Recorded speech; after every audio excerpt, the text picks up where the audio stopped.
সবাই শুনতে পাচ্ছ? হ্যালো? শোনা যাচ্ছে? ওকে, ঠিক আছে। আচ্ছা, আমি একটু তোমাদের নোটসটাকে দেখাই। হুম? আচ্ছা, তার আগে একটু বলে দিই যে তোমরা টেরিডোফাইটার নোটসটা বলেছিলে, ওটা আমি দেখছিলাম, ওটা আপলোড করা হয়নি। ওটাকে আমি ক্লাস লিংকে আমি তোমাদের দিয়ে দেবো, ঠিক আছে? আর আজকে আমরা যেটা শুরু করব তো সেটা হচ্ছে অ্যানিম্যাল ক্লাসিফিকেশন। আমি অলরেডি প্ল্যান্ট ক্লাসিফিকেশন আমি তোমাদের সময় পাইনি বলতে মানে প্রচণ্ড বৃষ্টি হচ্ছিল। হ্যাঁ, তো সেই কারণের জন্য ক্লাসটা আজকে নিয়ে নিচ্ছি, না হলে তো আর সময় হবে না। তো আজকে আমরা যেটা পড়বো সেটা হলো অ্যানিম্যাল কিংডম। আমি তাহলে ক্লাসটা শুরু করছি, হ্যাঁ? তোমাদের বেশি সময় তো এক্ষেত্রে দেখো আজকে আমরা যেটা পড়বো তো সেটা হচ্ছে অ্যানিম্যাল কিংডমের শুরু আমরা পড়বো। তো অ্যানিম্যাল কিংডমে বেশ কয়েকটা ক্লাস থাকবে। তোমরা জানো যে বিভিন্ন ফাইলাম আছে, ফাইলাম, প্রোটোজোয়া, পরিফেরা ইত্যাদি বিভিন্ন ফাইলামগুলো আছে। তার সঙ্গে, সঙ্গে আমাদের কর্ডেটেরও ক্লাসিফিকেশন আমাদের পড়তে হবে। তাহলে আগামী কয়েকদিন আমরা অ্যানিম্যাল মানে ক্লাসিফিকেশন আমরা কমপ্লিট করব। তো অ্যানিম্যাল ক্লাসিফিকেশন আজকে আমরা এই নোটসে আমরা মেইনলি যেটা পড়বো তো সেটা হচ্ছে যে প্রোটোজোয়া এবং তার সঙ্গে, সঙ্গে পরিফেরার ক্লাসিফিকেশন। এবং এর সাথে, সাথে অ্যানিম্যাল কিংডম পড়তে গেলে আমাদেরকে কিন্তু অনেক কিছু আইডিয়া রাখতে হবে, বেসিক কিছু আইডিয়া রাখতে হবে। তো তার উপর বেস করেই আমরা কিন্তু অ্যানিম্যাল কিংডম পড়বো। ঠিক আছে? তাহলে দেখো এক্ষেত্রে যেটা আমরা দেখছি যে অন্তত পৃথিবীতে এখনো পর্যন্ত আবিষ্কৃত যে প্রজাতির যে সংখ্যা সেটা হচ্ছে 1.7 মিলিয়ন স্পিসিস আছে। তো তার মধ্যে মোটামুটিভাবে 1.25 million of the animal species are present. তার মানে 1.2 মিলিয়ন স্পিসিস অ্যানিম্যাল এবং 0.5 মিলিয়ন স্পিসিস হচ্ছে প্ল্যান্ট। সুতরাং অ্যানিম্যাল কত থাকবে? 1.2 মিলিয়ন আর 0.5 মিলিয়ন হচ্ছে প্ল্যান্ট। কারণ এখনো পর্যন্ত আবিষ্কৃত যে প্রজাতির সংখ্যা সেটা হচ্ছে 1.7 মিলিয়ন। তাহলে দেখো এই যে অ্যানিমেল যে আছে অর্থাৎ 1.2 মিলিয়ন যে অ্যানিমেল স্পিসিস আছে তার মধ্যে 5% হলো কর্ডেট, 5% হচ্ছে কর্ডেট এবং 95% কিন্তু ইনভার্টিব্রেট। ঠিক আছে? তাহলে 5% হচ্ছে কর্ডেট আর 95% হচ্ছে ইনভার্টিব্রেট। ইনভার্টিব্রেট আবার নন কর্ডেটের মধ্যে পার্থক্য আছে। তো যাই হোক এক্ষেত্রে আমরা যেটা দেখলাম যে 95% যে অ্যানিমেল তারা কিন্তু নন কর্ডেট হয়। ঠিক আছে? আবার এই যে নন কর্ডেট আমরা যে দেখছি 95% যে অ্যানিমেল আছে তার মধ্যে 1 মিলিয়ন হচ্ছে আর্থ্রোপড। তাহলে দেখো মানে যে অ্যাকাউন্ট আমরা যে দেখছি যে অ্যানিম্যাল মানে স্পিসিসের যে অ্যাকাউন্ট আমরা দেখছি তার মধ্যে 1 মিলিয়ন কিন্তু আর্থ্রোপড থাকবে নন কর্ডেটের মধ্যে। আবার তার মধ্যে দেখো অন্তত ক্লাস ইনসেক্টটা হচ্ছে কতগুলো আছে? 9 লাখ স্পিসিস হচ্ছে ইনসেক্টটা। ঠিক আছে?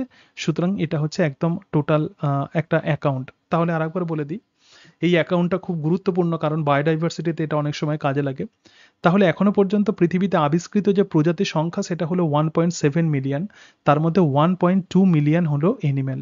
এবং এই যে 1.2 মিলিয়ন যে অ্যানিম্যাল আছে তার 95% কিন্তু ইনভার্টিব্রেট আর 5% হলো কর্ডেট।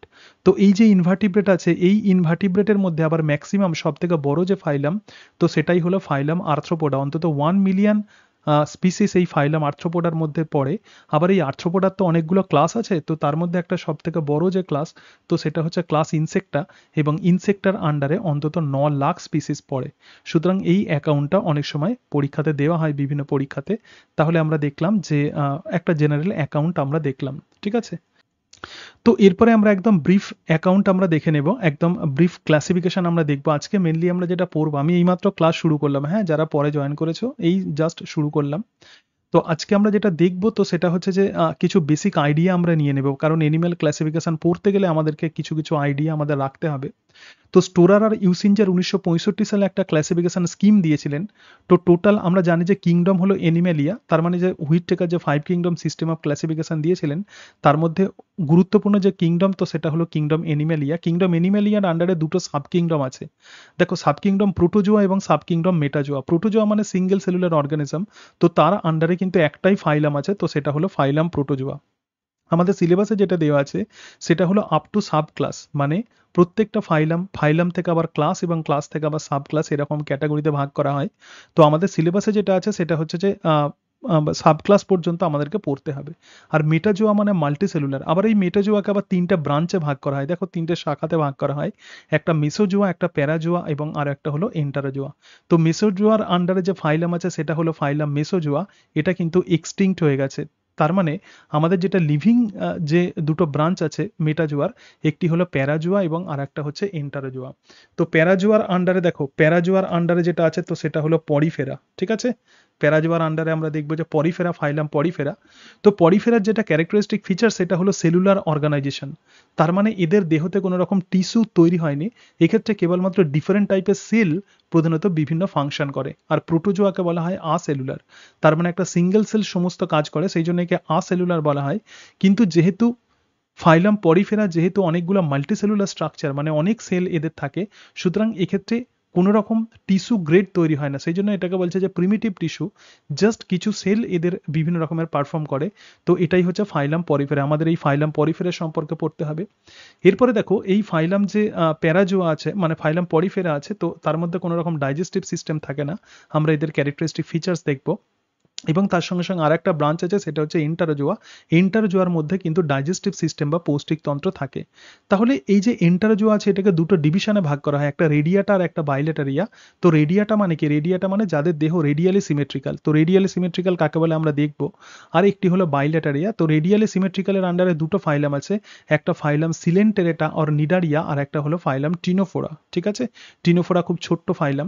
আর বাইলেটারিয়া যেটা, অর্থাৎ যাদের দেহ দ্বিপার্শ্বীয়ভাবে প্রতিসম, তাদেরকে দুটো গ্রুপে ভাগ করা হয়, একটা প্রোটোস্টোমিয়া এবং আর একটা ডিউটারোস্টোমিয়া। প্রোটোস্টোমিয়া কাকে বলে, ডিউটারোস্টোমিয়া কাকে বলে, এই সমস্ত বিষয় আমরা দেখব। তো প্রোটোস্টোমিয়ার আন্ডারে আবার তিনটে গ্রুপ আছে দেখো, আসিলোমেটা, সিউডোসিলোমেটা এবং সিলোমেটা। প্রচুর পরীক্ষাতে প্রশ্ন দেয় এই জায়গা থেকে, আসিলোমেটা এবং সিউডোসিলোমেটা। তো আসিলোমেটা কোন কোন ফাইলাম? ফাইলাম প্ল্যাটিহেলমিনথিস। এবং সিউডোসিলোমেটা কোন ফাইলাম? ফাইলাম নিমাটহেলমিনথিস। ঠিক আছে, এবং সিলোমেটা কোনগুলো? অ্যানেলিডা, আর্থ্রোপোডা, মোলাস্কা, একাইনোডার্মাটা এবং তার সঙ্গে সঙ্গে কর্ডাটা। তাহলে অ্যানেলিডা থেকে শুরু করে কর্ডাটা পর্যন্ত তাদের দেহে কিন্তু প্রকৃত সিলম দেখা যায়। তো প্রোটোস্টোমিয়া কিন্তু মোলাস্কা, এবং ডিউটারাস্টোমিয়া শুরু হচ্ছে একাইনোডার্মাটাতে এবং শেষ হচ্ছে কিন্তু কর্ডাটাতে। আমাদের সিলেবাসে যেটা মেনলি দেওয়া আছে সেটা হলো এই ডিফারেন্ট ফাইলাম এবং তাদের সাবক্লাস পর্যন্ত পড়তে হবে, যেমন phylum Protozoa, phylum Porifera, phylum Cnidaria, phylum Ctenophora, phylum Platyhelminthes, phylum Nemathelminthes, Annelida, Arthropoda, Mollusca, Echinodermata এবং কর্ডাটা। এবং কর্ডাটাতে আরও লোয়ার লেভেল আমাদেরকে পড়তে হবে। তো এই হচ্ছে একদম একটা বেসিক, মানে ক্লাসিফিকেশনারি একটা ডিজাইন যেটা দিয়েছিলেন বিজ্ঞানী স্টোরার আর ইউসিঞ্জার। তো এই অংশ কিন্তু খুব খুব ভালো করে মাথায় রাখবে, বিশেষত এই জায়গাটা আসিলোমেট এবং সিউডোসিলোমেট, এবং তার সঙ্গে সঙ্গে কোনটা? রেডিয়াটা। রেডিয়াটা যারা, তারা প্রধানত ডিপ্লোব্লাস্টিক। তো এই যে টার্মগুলো আমি বললাম, তো এই টার্মগুলো সম্পর্কেই কিন্তু আমরা মেনলি আজকে অ্যানালাইসিস করব। ঠিক আছে, দেখো এই পর্যন্ত। আচ্ছা, থ্যাংক ইউ। ঠিক আছে, এবার দেখো আমাদের সিলেবাসে যেটা দেওয়া আছে সেটা হচ্ছে মেজর ফাইলা এবং মাইনর ফাইলা। আমাদের সিলেবাসে আছে মেনলি যে classification of major phyla up to subclass. তাহলে প্রথমেই আমাদেরকে জানতে হবে যে মেজর ফাইলা বলতে আমরা কি বুঝবো। দেখো, ইনভার্টিব্রেটে আমরা দেখলাম, আচ্ছা এনিমেলে আমরা দেখলাম যে ডিফারেন্ট টাইপের ফাইলাম আছে, প্রোটোজোয়া, পরিফেরা, নিডারিয়া, টিনোফোরা, এরকম ডিফারেন্ট ফাইলাম আছে। তাহলে এই সমস্ত ফাইলামগুলোর মধ্যে কোনগুলো মেজর ফাইলাম এবং কোনগুলো মাইনর ফাইলাম আমাদেরকে দেখতে হবে।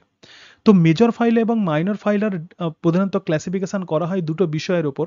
একটা হচ্ছে যে কোনো একটা পার্টিকুলার ফাইলাম বা পর্বের মধ্যে কতগুলো স্পিসিস আছে বা কতগুলো ইন্ডিভিজুয়াল আছে, মানে যদি স্পিসিসের সংখ্যা যদি বেশি হয় তাহলে সেক্ষেত্রে সেটা মেজর ফাইলের অন্তর্গত, এবং স্পিসিসের সংখ্যা যদি কম হয় তাহলে মাইনর ফাইলের অন্তর্গত হবে। এবং তার সঙ্গে সঙ্গে participation in the ecological community, মানে ইকোলজিতে তারা কি ভূমিকা পালন করে, ইকোসিস্টেমে তারা কোন রোল প্লে করে। যদি রোল প্লে যদি বেশি হয় তাহলে সেটা হচ্ছে মেজর ফাইলের মধ্যে পড়বে, আর যদি রোল প্লে যদি কম হয় ইকোসিস্টেমে তাহলে সেটা মাইনর ফাইলের মধ্যে পড়বে, মানে অতটা ইম্পর্টেন্ট ফাইলাম নয়। তাহলে প্রথম ক্রাইটেরিয়ার উপর বেশ করে, মানে যে সমস্ত ফাইলামে প্রচুর বিভিন্ন রকমের প্রজাতি আছে, তো তার উপর বেশ করে প্রধানত 11টা ফাইলাকে আমরা মেজর ফাইলা বলবো। দেখো, প্রোটোজোয়া, পরিফেরা, নিডারিয়া, প্ল্যাটিহেলমিনথিস, রটিফেরা, নিমাটোডা, এগুলো সব হলো মেজর ফাইলার অন্তর্গত। 11টা ফাইলাকে আমরা মেজর ফাইলার মধ্যে ফেলবো। কিন্তু এই জায়গাতে দেখো দুটো ফাইলা আমাদের আননোন, একটা হচ্ছে রটিফেরা এবং আর একটা হচ্ছে একটোপ্রোক্টা।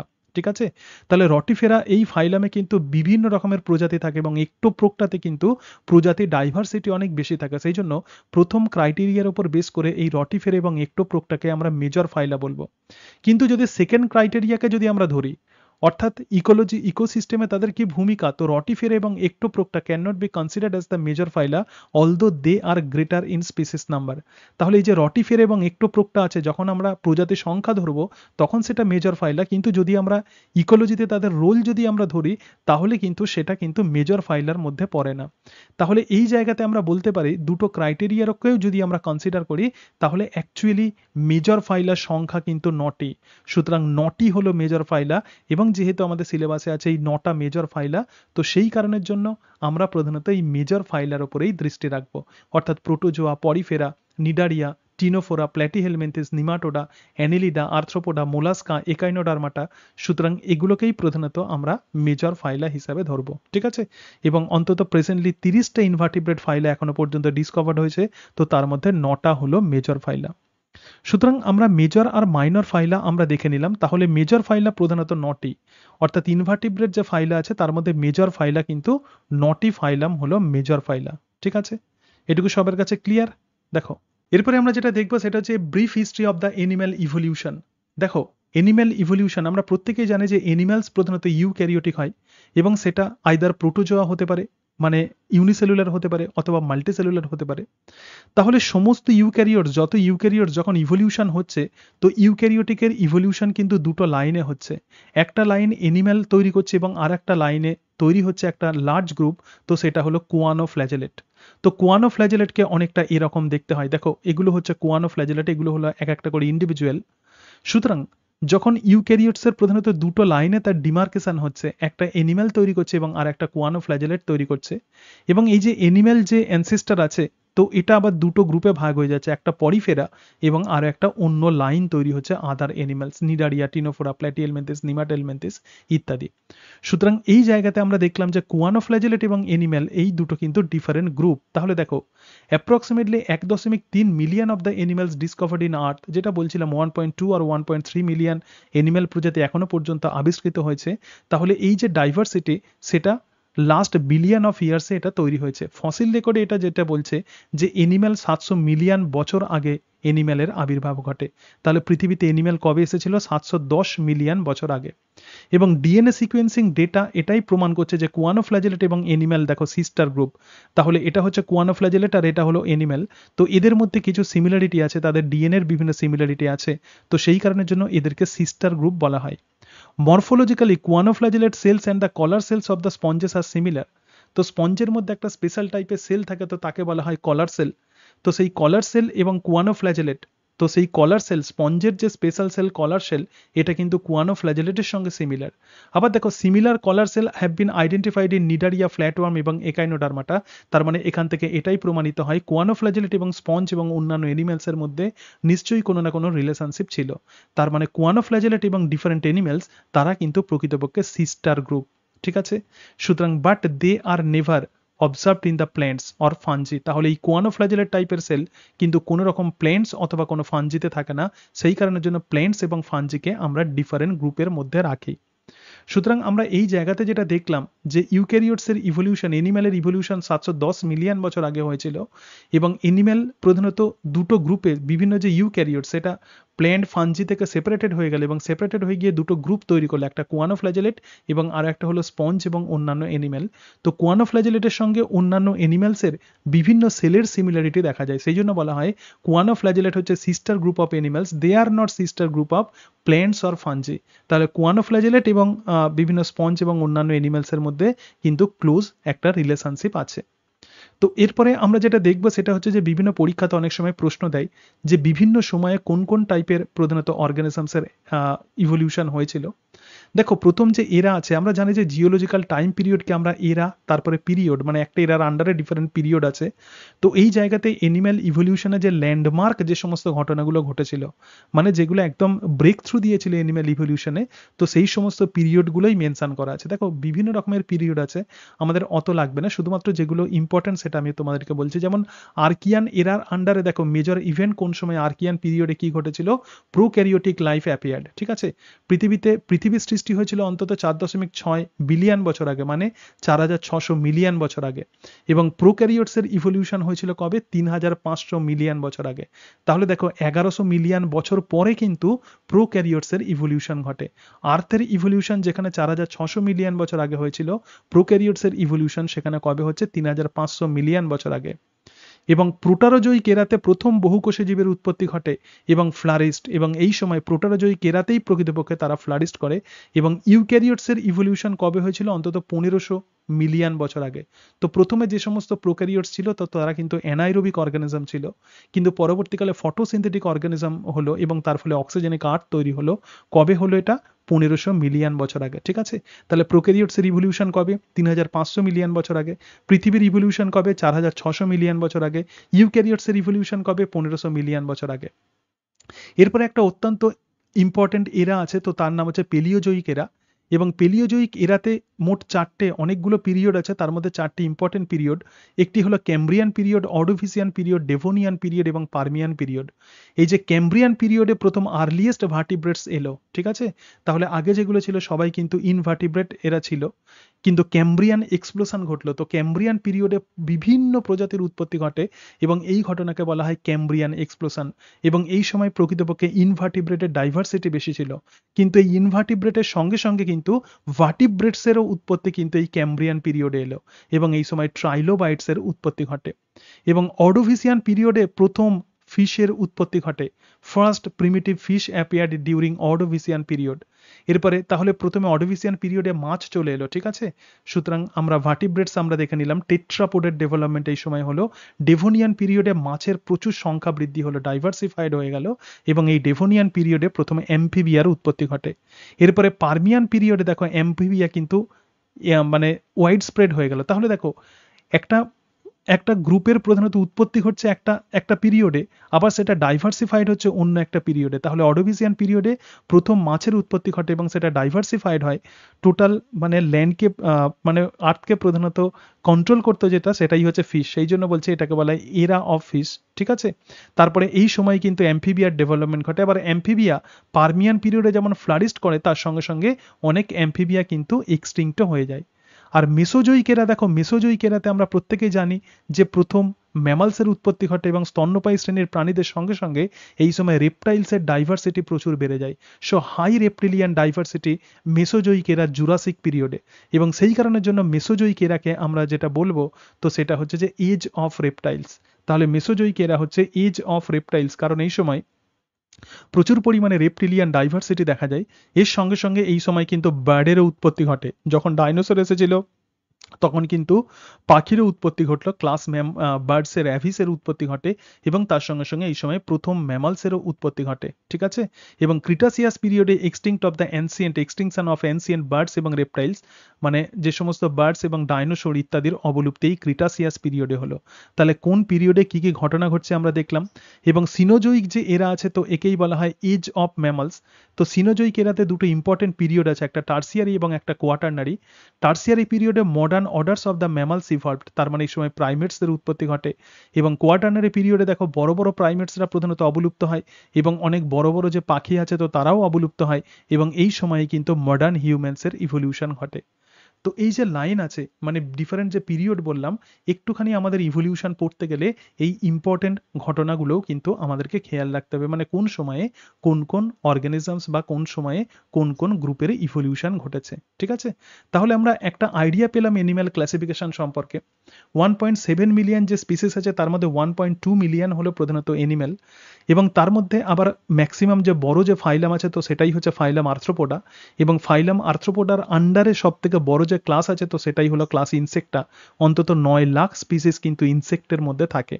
এবং তার সঙ্গে সঙ্গে আমরা দেখলাম যে ডিফারেন্ট পিরিয়ডে প্রধানত ডিফারেন্ট গ্রুপের কিভাবে ডেভেলপমেন্ট ঘটে, প্রোটোজোয়ার ডেভেলপমেন্ট কবে হয়েছিল, তার সঙ্গে আমরা দেখলাম যে অক্সিজেনিক এনভায়রনমেন্ট কবে তৈরি হয়েছিল, মাছের উৎপত্তি কবে ঘটলো, অ্যাম্ফিবিয়ার উৎপত্তি কবে ঘটলো, রেপটেলসের উৎপত্তি কবে হলো, বার্ডসের উৎপত্তি কবে হলো, এই যে মডার্ন যে সমস্ত অ্যানিমালস আছে তাদের ইভলিউশন কিভাবে হলো সেটা আমরা দেখলাম। যে অংশগুলো আমি হাইলাইট করেছি এই অংশগুলো অ্যাজ ইউজুয়াল তোমাদেরকে ফোকাস করতে হবে, ঠিক আছে। বিশেষত মেসোজয়িক এরাকে আমরা বলবো এজ অফ রেপটাইলস এবং এই সময়ে কিন্তু পাখির উৎপত্তি ঘটে, ঠিক আছে। তাহলে এই অংশগুলো আমরা দেখলাম। এরপরে তাহলে পরে তো আমরা তো অ্যানিম্যাল ক্লাসিফিকেশন আমরা একটা দেখলাম, যে একটা ক্লাসিফিকেটরি স্কিম আমরা দেখলাম তো যেটা দিয়েছিলেন বিজ্ঞানী স্টোরার এবং ইউসিঞ্জার। তো এরপরে আমরা যেটা দেখবো সেটা হচ্ছে যে কিছু টার্মিনোলজি। তো প্রথম আমরা যেটা দেখবো তো সেটা হচ্ছে বডি প্ল্যান। তো বডি প্ল্যান কাকে বলে? বলছে animal species vary in tremendously morphology. Actually কোনো এনিম্যালকে যদি আমরা দেখি বিভিন্ন রকমের তার মরফোলজি দেখা যায়, বাইরে থেকে বিভিন্ন রকম তাকে দেখতে হয় বিভিন্ন রকমভাবে, তো একেই আমরা বলবো body plan. Body plan is a particular set of morphological and the developmental traits integrated into a functional whole the living animal. অর্থাৎ বডি প্ল্যান হলো এমন একটা প্রসেস, মানে এমন একটা ঘটনা, তো তার ফলে এনিম্যালের বিভিন্ন রকমের ডাইভার্সিটি দেখা যায়। বডি প্ল্যান কীরকম হতে পারে? বডি প্ল্যান বিভিন্ন রকমের হতে পারে, যেমন টিউব উইদিন টিউব প্ল্যান, মানে আমাদের যে ডাইজেস্টিভ সিস্টেম আছে, আবার এই ডাইজেস্টিভ সিস্টেম বডি ওয়াল দ্বারা ক্যাভিটি, মানে বডি ওয়াল তাকে কভার করে রাখে, তো একেই বলা হয় টিউব উইদিন টিউব প্ল্যান। আবার কোনো কোনো এনিম্যালসে আমরা দেখবো যে কোনো ডাইজেস্টিভ সিস্টেম নেই, কোনো কোনো এনিম্যালসে আমরা দেখবো যে সিঙ্গেল সেল থাকে, আবার কোনো কোনো এনিম্যালসে আমরা দেখবো যে সিলেন্টেরন বা গ্যাস্ট্রোভাস্কুলার ক্যাভিটি থাকে। সুতরাং এগুলোই হলো ডিফারেন্ট টাইপের বডি প্ল্যান। ঠিক আছে, animal body plan have changed multiple of the Times in over the course of evolution. তাহলে দেখো, একটা পার্টিকুলার এনিম্যালকে আমরা কেমন দেখছি, বাইরে থেকে কেমন দেখছি এবং তার ভিতরে ডাইজেস্টিভ সিস্টেম আছে কিনা, তো তার উপর ভিত্তি করে বিভিন্ন এনিম্যালের বডি প্ল্যান বিভিন্নভাবে পরিবর্তিত হয়েছে। কখনো আমরা দেখেছিলাম যে কেবলমাত্র একটি সিঙ্গেল সেল একটা এনিম্যাল হিসেবে কাজ করছে, হোল অর্গানিজম হিসেবে কাজ করছে। কখনো দেখলাম যে মাল্টিপল সেল পরিফেরার ক্ষেত্রে তারা একটা অর্গানিজম হিসেবে কাজ করছে। কখনো কখনো আমরা দেখলাম যে coelenteron water vascular system development হচ্ছে বডির মধ্যে। আবার কখনো দেখবো যে সিলেন্টেরন বা গ্যাস্ট্রোভাস্কুলার ক্যাভিটির ডেভেলপমেন্ট ঘটে। কখনো দেখবো যে টোটাল ডাইজেস্টিভ সিস্টেমের ডেভেলপমেন্ট ঘটে। সেই জন্য বলছে যে body plan have changed multiple of the time in course of evolution. ঠিক আছে, যত ইভলিউশন প্রোগ্রেস হয়েছে তত বডি প্ল্যান কিন্তু বারবার চেঞ্জ হয়েছে। সুতরাং বডি প্ল্যান সম্পর্কে আমরা আইডিয়া পেলাম। এরপরে আমরা যেটা দেখব, this is very very important, সেটা হচ্ছে লেভেল অফ অর্গানাইজেশন। আমরা প্রত্যেকেই জানি যে সেলুলার লেভেল, তো সেলুলার লেভেল মানে কি? আচ্ছা, এবার বলে দিই যে প্রোটোজোয়া। প্রোটোজোয়া হচ্ছে সিঙ্গেল সেলুলার, তার মানে তাদের যে লেভেল অফ অর্গানাইজেশন তাকে আমরা বলবো সেলুলার। ঠিক আছে, তার মধ্যে কোনো রকম সেলুলার লেভেল অফ অর্গানাইজেশন তাকে বলা হয় না। কিন্তু সেলুলার লেভেল অফ অর্গানাইজেশন প্রথম কোথায় এলো? প্রথম এলো স্পঞ্জে। দেখো, the cells are arranged as the loose cell aggregation but do not form the tissue. অর্থাৎ এক্ষেত্রে দেখো ডিফারেন্ট টাইপের তুমি সেল দেখতে পাচ্ছ, এই সেলগুলো কিন্তু লুজলি তারা অ্যাটাচড হয়ে আছে, কোনো রকম ম্যাট্রিক্স বা ওই ধরনের কোনো স্ট্রাকচার এক্ষেত্রে নেই। সুতরাং এই যে ডিফারেন্ট টাইপের সেলগুলো এক একটা এরা গ্রুপ হিসাবে কাজ করে না, এরা ইন্ডিভিজুয়ালি কাজ করে। তখন এই রকম টাইপের যে অর্গানাইজেশন, তো তাকেই আমরা বলবো সেলুলার লেভেল অফ অর্গানাইজেশন। তার মানে একই রকমের সেলগুলো যে একটা পার্টিকুলার কাজ করবে সেরকম নয়, এক্ষেত্রে সিঙ্গেল সিঙ্গেল সেলগুলো ডিফারেন্ট টাইপের কাজ করে। তো কোন সেল কি কাজ করে সেটা তোমাদের পরিফেরাতে দেখতে হবে। তাহলে ফাইলাম পরিফেরাতে আমরা দেখব যে সেলুলার লেভেল অফ অর্গানাইজেশন। আবার যখন একই রকম দেখতে এবং অরিজিন একই রকম যে সমস্ত সেলগুলো, তারা যখন একটা গ্রুপ অফ সেল তৈরি করে এবং এই গ্রুপ অফ সেল যখন একটা পার্টিকুলার ফাংশন করে, তো তখনই তাকে বলে টিস্যু লেভেল অফ অর্গানাইজেশন। আমরা জানি যে পৃথিবীতে যত মাল্টিসেলুলার অর্গানিজম আছে, তো তাদের মধ্যে 4 রকমের টিস্যু দেখা যায়। একটি হলো কমপ্লেক্স মাল্টিসেলুলার অর্গানিজম, অবভিয়াসলি। তো 4 রকমের টিস্যু দেখা যায়, এপিথেলিয়াল টিস্যু, তার সঙ্গে সঙ্গে কানেকটিভ টিস্যু, তার সঙ্গে সঙ্গে মাস্কিউলার টিস্যু, তার সঙ্গে সঙ্গে নার্ভাস টিস্যু। তাহলে উৎপত্তি আর গঠনগতভাবে একই রকম যে সমস্ত সেলগুলো যারা একই রকমের কাজ করে, তারা তৈরি করছে টিস্যু। এই গ্রুপ অফ সেল একটা পার্টিকুলার ফাংশন করছে, তো একেই আমরা বলবো টিস্যু লেভেল অফ অর্গানাইজেশন। ঠিক আছে, the cell performing the same function are arranged into the tissue. তার মানে সবুজ সেলগুলো এক রকমের কাজ করবে, ব্লু সেলগুলো এক রকমের কাজ করবে, রেডগুলো এক রকমের কাজ করবে, ব্ল্যাকগুলো আর এক রকমের কাজ করবে। তো একেই আমরা বলবো tissue level of organisation. Tissue level of organisation কোথায় দেখা যায়? সিলেন্টেরাটাতে। সিলেন্টেরেটা বা হাইড্রা, তো এর ক্ষেত্রে আমরা টিস্যু লেভেল অফ অর্গানাইজেশন দেখব। সেলুলার লেভেল অফ অর্গানাইজেশন কোথায় দেখব? স্পঞ্জের ক্ষেত্রে। সেলুলার লেভেল অফ অর্গানাইজেশন কোথায় দেখব? ফাইলাম প্রোটোজোয়ার ক্ষেত্রে। অনেকগুলো টিস্যু মিলে যেটা তৈরি হয় সেটাই হচ্ছে অর্গ্যান। তো অর্গ্যান লেভেল অফ অর্গানাইজেশন আমরা দেখব প্ল্যাটিহেলমিনথিসে। অর্গ্যান লেভেল অফ অর্গানাইজেশন যারা সেলুলার, তো এক্ষেত্রে অর্গ্যান লেভেল অফ অর্গানাইজেশন আমরা দেখব ফাইলাম প্ল্যাটিহেলমিনথিসে। Organ system level organisation, organ system level মানে কি? বিভিন্ন অর্গ্যানগুলো যখন একটা পার্টিকুলার সিস্টেম তৈরি করে, তো তখনই তাকে আমরা বলবো organ system of level of organisation. তো organ system level of organisation আমরা কোথায় দেখব? আস্কেলমিনথিস থেকে কর্ডাটা। তাহলে প্ল্যাটিহেলমিনথিসের পরেই যে ফাইলাম আসবে আস্কেলমিনথিস। সুতরাং আস্কেলমিনথিস থেকে কর্ডাটা, এটা হলো organ system level of organisation. তো এগুলোই হলো প্রধানত লেভেল অফ অর্গানাইজেশন। প্রচুর পরীক্ষাতে প্রশ্ন দেওয়া হয়, আমরা অনেক সময় কনফিউজড হয়ে যাই। ইভেন পরীক্ষার আগেও আমাদেরকে একবার চোখ বুলিয়ে নিতে হয় এই ব্যাপারটা, কোথায় সেলুলার লেভেল অর্গানাইজেশন দেখা যায়, কোথায় টিস্যু লেভেল, কোথায় অর্গ্যান লেভেল, কোথায় organ system level of organisation দেখা যায়। ঠিক আছে, শুধু এটুকু মাথায় রাখবে, অর্গ্যান লেভেল অফ অর্গানাইজেশন আমরা দেখব প্ল্যাটিহেলমিনথিসে। ঠিক আছে, এটাই প্রধানত আমাদের ম্যাক্সিমাম ক্ষেত্রে আমরা কনফিউজড হয়ে যাই। এবং প্ল্যাটিহেলমিনথিস এমন একটা ফাইলাম যেটা কিন্তু আসিলোমেটা। ঠিক আছে, প্ল্যাটিহেলমিনথিস এমন একটা ফাইলাম আমরা দেখেছিলাম, এই যে ক্লাসিফিকেটর স্কিম দেখো, প্ল্যাটিহেলমিনথিস, আসিলোমেটা এবং এর মধ্যে অর্গ্যান লেভেল অর্গানাইজেশন দেখা যায়। ক্লিয়ার? সুতরাং এই অংশটা কিন্তু একটু তোমাদেরকে মাথায় রাখতে হবে। এগুলো যদিও তোমরা জানো, কিন্তু স্পেসিফিক অংশগুলো কোনগুলো প্রধানত পরীক্ষাতে আসে, তো সেটাই তোমাদের বলছে। আর ডাইজেস্টিভ সিস্টেম অফ দ্য আস্কেলমেন্থিস, এই যে আস্কেলমেন্থিস দেখছো, এর যে digestive system has only a single opening to the outside of the body that serve as both mouth and Anas. তাই সেই কারণের জন্য এদের ডাইজেস্টিভ সিস্টেম কিন্তু ইনকমপ্লিট। তাহলে দেখো আস্কেলমেন্থিস, যার মধ্যে আমরা organ system level of organisation দেখতে পাবো, তো তার ক্ষেত্রে কিন্তু ডাইজেস্টিভ সিস্টেম কিন্তু ইনকমপ্লিট হবে। আরও ডিটেলসে যখন ফাইলামগুলো পড়বো আরও ডিটেলসে আমরা জানবো। আর ইউনিসেলুলার যে অর্গানিজম থাকবে, দেখো complete lining entity consisting of the just one cell, complete living, তাহলে টোটাল জীবই কিন্তু একটা মাত্র কোষ দিয়ে গঠিত। When organism die the cell will be died, এক্ষেত্রে কোষের মৃত্যু মানে অর্গানিজমসের মৃত্যু। অ্যাকচুয়ালি ইউনিসেলুলার যে সমস্ত অর্গানিজম, তো তাদের ক্ষেত্রে ডিভিশন এবং রিপ্রোডাকশন কিন্তু সিনোনিমাস। তার মানে কি, এদের কোষের বিভাজন মানেই কিন্তু এদের সংখ্যা বৃদ্ধি, সেই জন্য ডিভিশন এবং রিপ্রোডাকশন কিন্তু এদের synonymous. It divides into the two parts and each begin to the new individual and a copy of individual. তাহলে দেখো একটা এককোষে জীব আছে, তো তো এটা যখন দুটো ভাগে ভাগ হয়ে যাচ্ছে, প্রত্যেকটা ডিভাইডেড সেল তখন এক একটা অর্গানিজম হিসেবে কাজ করে। Bacteria and the protozoa are very much successful in adapting various environment, so they comprise more than half of the total biomass on the earth. দেখো ব্যাকটেরিয়া এবং প্রোটোজোয়া যেহেতু এরকমভাবে রিপ্রোডাকশন করে, সেই জন্য পৃথিবীতে ম্যাক্সিমাম যে অর্গানিজমস আমরা পাবো, তো সেটাই কিন্তু ব্যাকটেরিয়া এবং প্রোটোজোয়া। ঠিক আছে, সুতরাং এক্ষেত্রে আমরা দেখলাম যে ইউনিসেলুলার অর্গানিজমস আমরা দেখলাম। তো এরপরে আমরা যেটা দেখবো সেটা হচ্ছে সিমেট্রি। সিমেট্রি মানে কি, কোনো একটা অর্গানিজমকে আমরা যে কাটবো, ধরা যাক এরকম একটা আছে, তুমি ধরা যাক কোনো একটা ফল নিয়েছো, কোনো ফ্রুটস আছে তোমার হাতে, তো সেটাকে তুমি কিভাবে কাটবে সেটা তুমি প্ল্যানিং করছো। তুমি, তোমার হাতে ছুরি আছে, তাহলে কোন দিক দিয়ে তুমি কাটবে, কিভাবে কাটলে সেটা সমানভাবে বিভক্ত হবে, কোন তলে তুমি কাটবে, তো একেই আমরা বলবো সিমেট্রি। তো আসিমেট্রি কাকে বলে, কোনো একটা অর্গানিজম, ধরা যাক এই প্লেনে তুমি কাটছো, এই তলে কাটছো, এই তলে কাটছো, তো any plane that passes to the centre does not divide the organism into the equal half.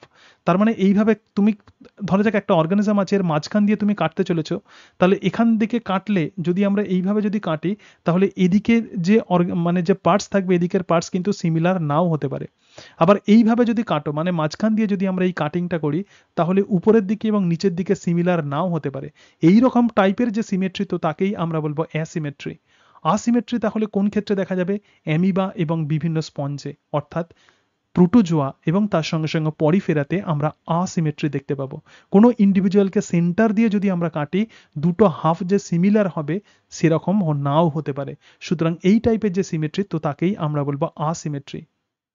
এরপরে যেটা আসবে সেটা হচ্ছে রেডিয়াল সিমেট্রি। রেডিয়াল সিমেট্রি মানে কি, দেখো সেন্টার দিয়ে আমরা বিভিন্ন ভাবে কাটছি, এটা একটা তলে কাটছি, সবুজ একটা তলে কাটছি, এইভাবে কাটছি, তাহলে body divisible into the equal half by any plane passing through the centre from the top to bottom. তাহলে এখানে কিন্তু ওপর থেকে নিচের দিকে কাটতে হবে, এইভাবে কাটলে তাহলে দুটো যে অর্গানিজম তোমরা পেলে, তো এই দুটো অর্গানিজম কিন্তু, মানে দুটো হাফ তোমরা যে পেলে, এই দুটো হাফ কিন্তু সিমিলার হবে। আবার এদিক দিয়ে যদি কাটি, তাহলে এই দিক দিয়ে আর এই দিকের হাফ সিমিলার হবে, আবার এখান দিয়ে যদি কাটি তাহলে সিমিলার হবে। তার মানে সেন্টারের যে কোনো দিক দিয়ে যদি আমরা কাটি, মানে সেন্টার দিয়ে কাটলে কিন্তু দুটো সমান হাফকে আমরা পাবো। তো এই টাইপের যে সিমেট্রি, তো তাকেই আমরা বলবো radial symmetry. Any imaginary line through the central axis divides the animal into the mirror images. এক্ষেত্রে কেবলমাত্র does not have the left or the right side, কেবলমাত্র left or right side generally আমরা পাই না, কিন্তু তবুও যে কোনো হাফে যদি আমরা কাটি, তাহলে কিন্তু সব দিকে কিন্তু সমান পার্টস আমরা পাই। যেমন কিছু স্পঞ্জের ক্ষেত্রে রেডিয়াল সিমেট্রি দেখা যায়, তবে মেনলি রেডিয়াল সিমেট্রিতে যেটা দেখা যায় সেটা হচ্ছে ফাইলাম নিডারি এবং একাইনোডার্মাটা। একাইনোডার্মাটা এমন একটা ফাইলাম, তো সেই ফাইলামের ক্ষেত্রে অ্যাডাল্টের ক্ষেত্রে রেডিয়াল সিমেট্রি দেখা যায়, কিন্তু লার্ভার ক্ষেত্রে আমরা বাইল্যাটারাল সিমেট্রি দেখতে পাই। তাহলে একাইনোডার্মাটা এমন একটা ফাইলাম যাদের অ্যাডাল্টের ক্ষেত্রে আমরা রেডিয়াল সিমেট্রি দেখতে পাই, কিন্তু লার্ভার ক্ষেত্রে আমরা বাইল্যাটারাল সিমেট্রি দেখতে পাই। এক্ষেত্রে দেখো একটা এনিম্যাল আছে, so animals like the sea anemone, animals like the sea anemone have the top side and the bottom side. তাহলে সি অ্যানিমনের আমরা টপ সাইড এবং বটম সাইড আমরা দেখতে পাচ্ছি, কিন্তু কোনো রকম ফ্রন্ট অ্যান্ড ব্যাক এবং লেফট আর রাইট সাইড আমরা দেখতে পাই না, শুধুমাত্র সামনের দিক এবং পিছনের দিক আমরা দেখতে পাই। এর কিন্তু সেই কারণের জন্যই বলছে ডাস not have the left or the right side. ঠিক আছে, তাহলে রেডিয়াল সিমেট্রিতে কোনো ডান এবং বাম থাকে না, শুধুমাত্র যেটা থাকে সেটা হচ্ছে এন্টেরিয়ার আর পোস্টেরিয়ার সাইড, কোন দিকটা মুখ এবং কোন দিকটা এনাস সেটা আমরা নির্ণয় করতে পারি।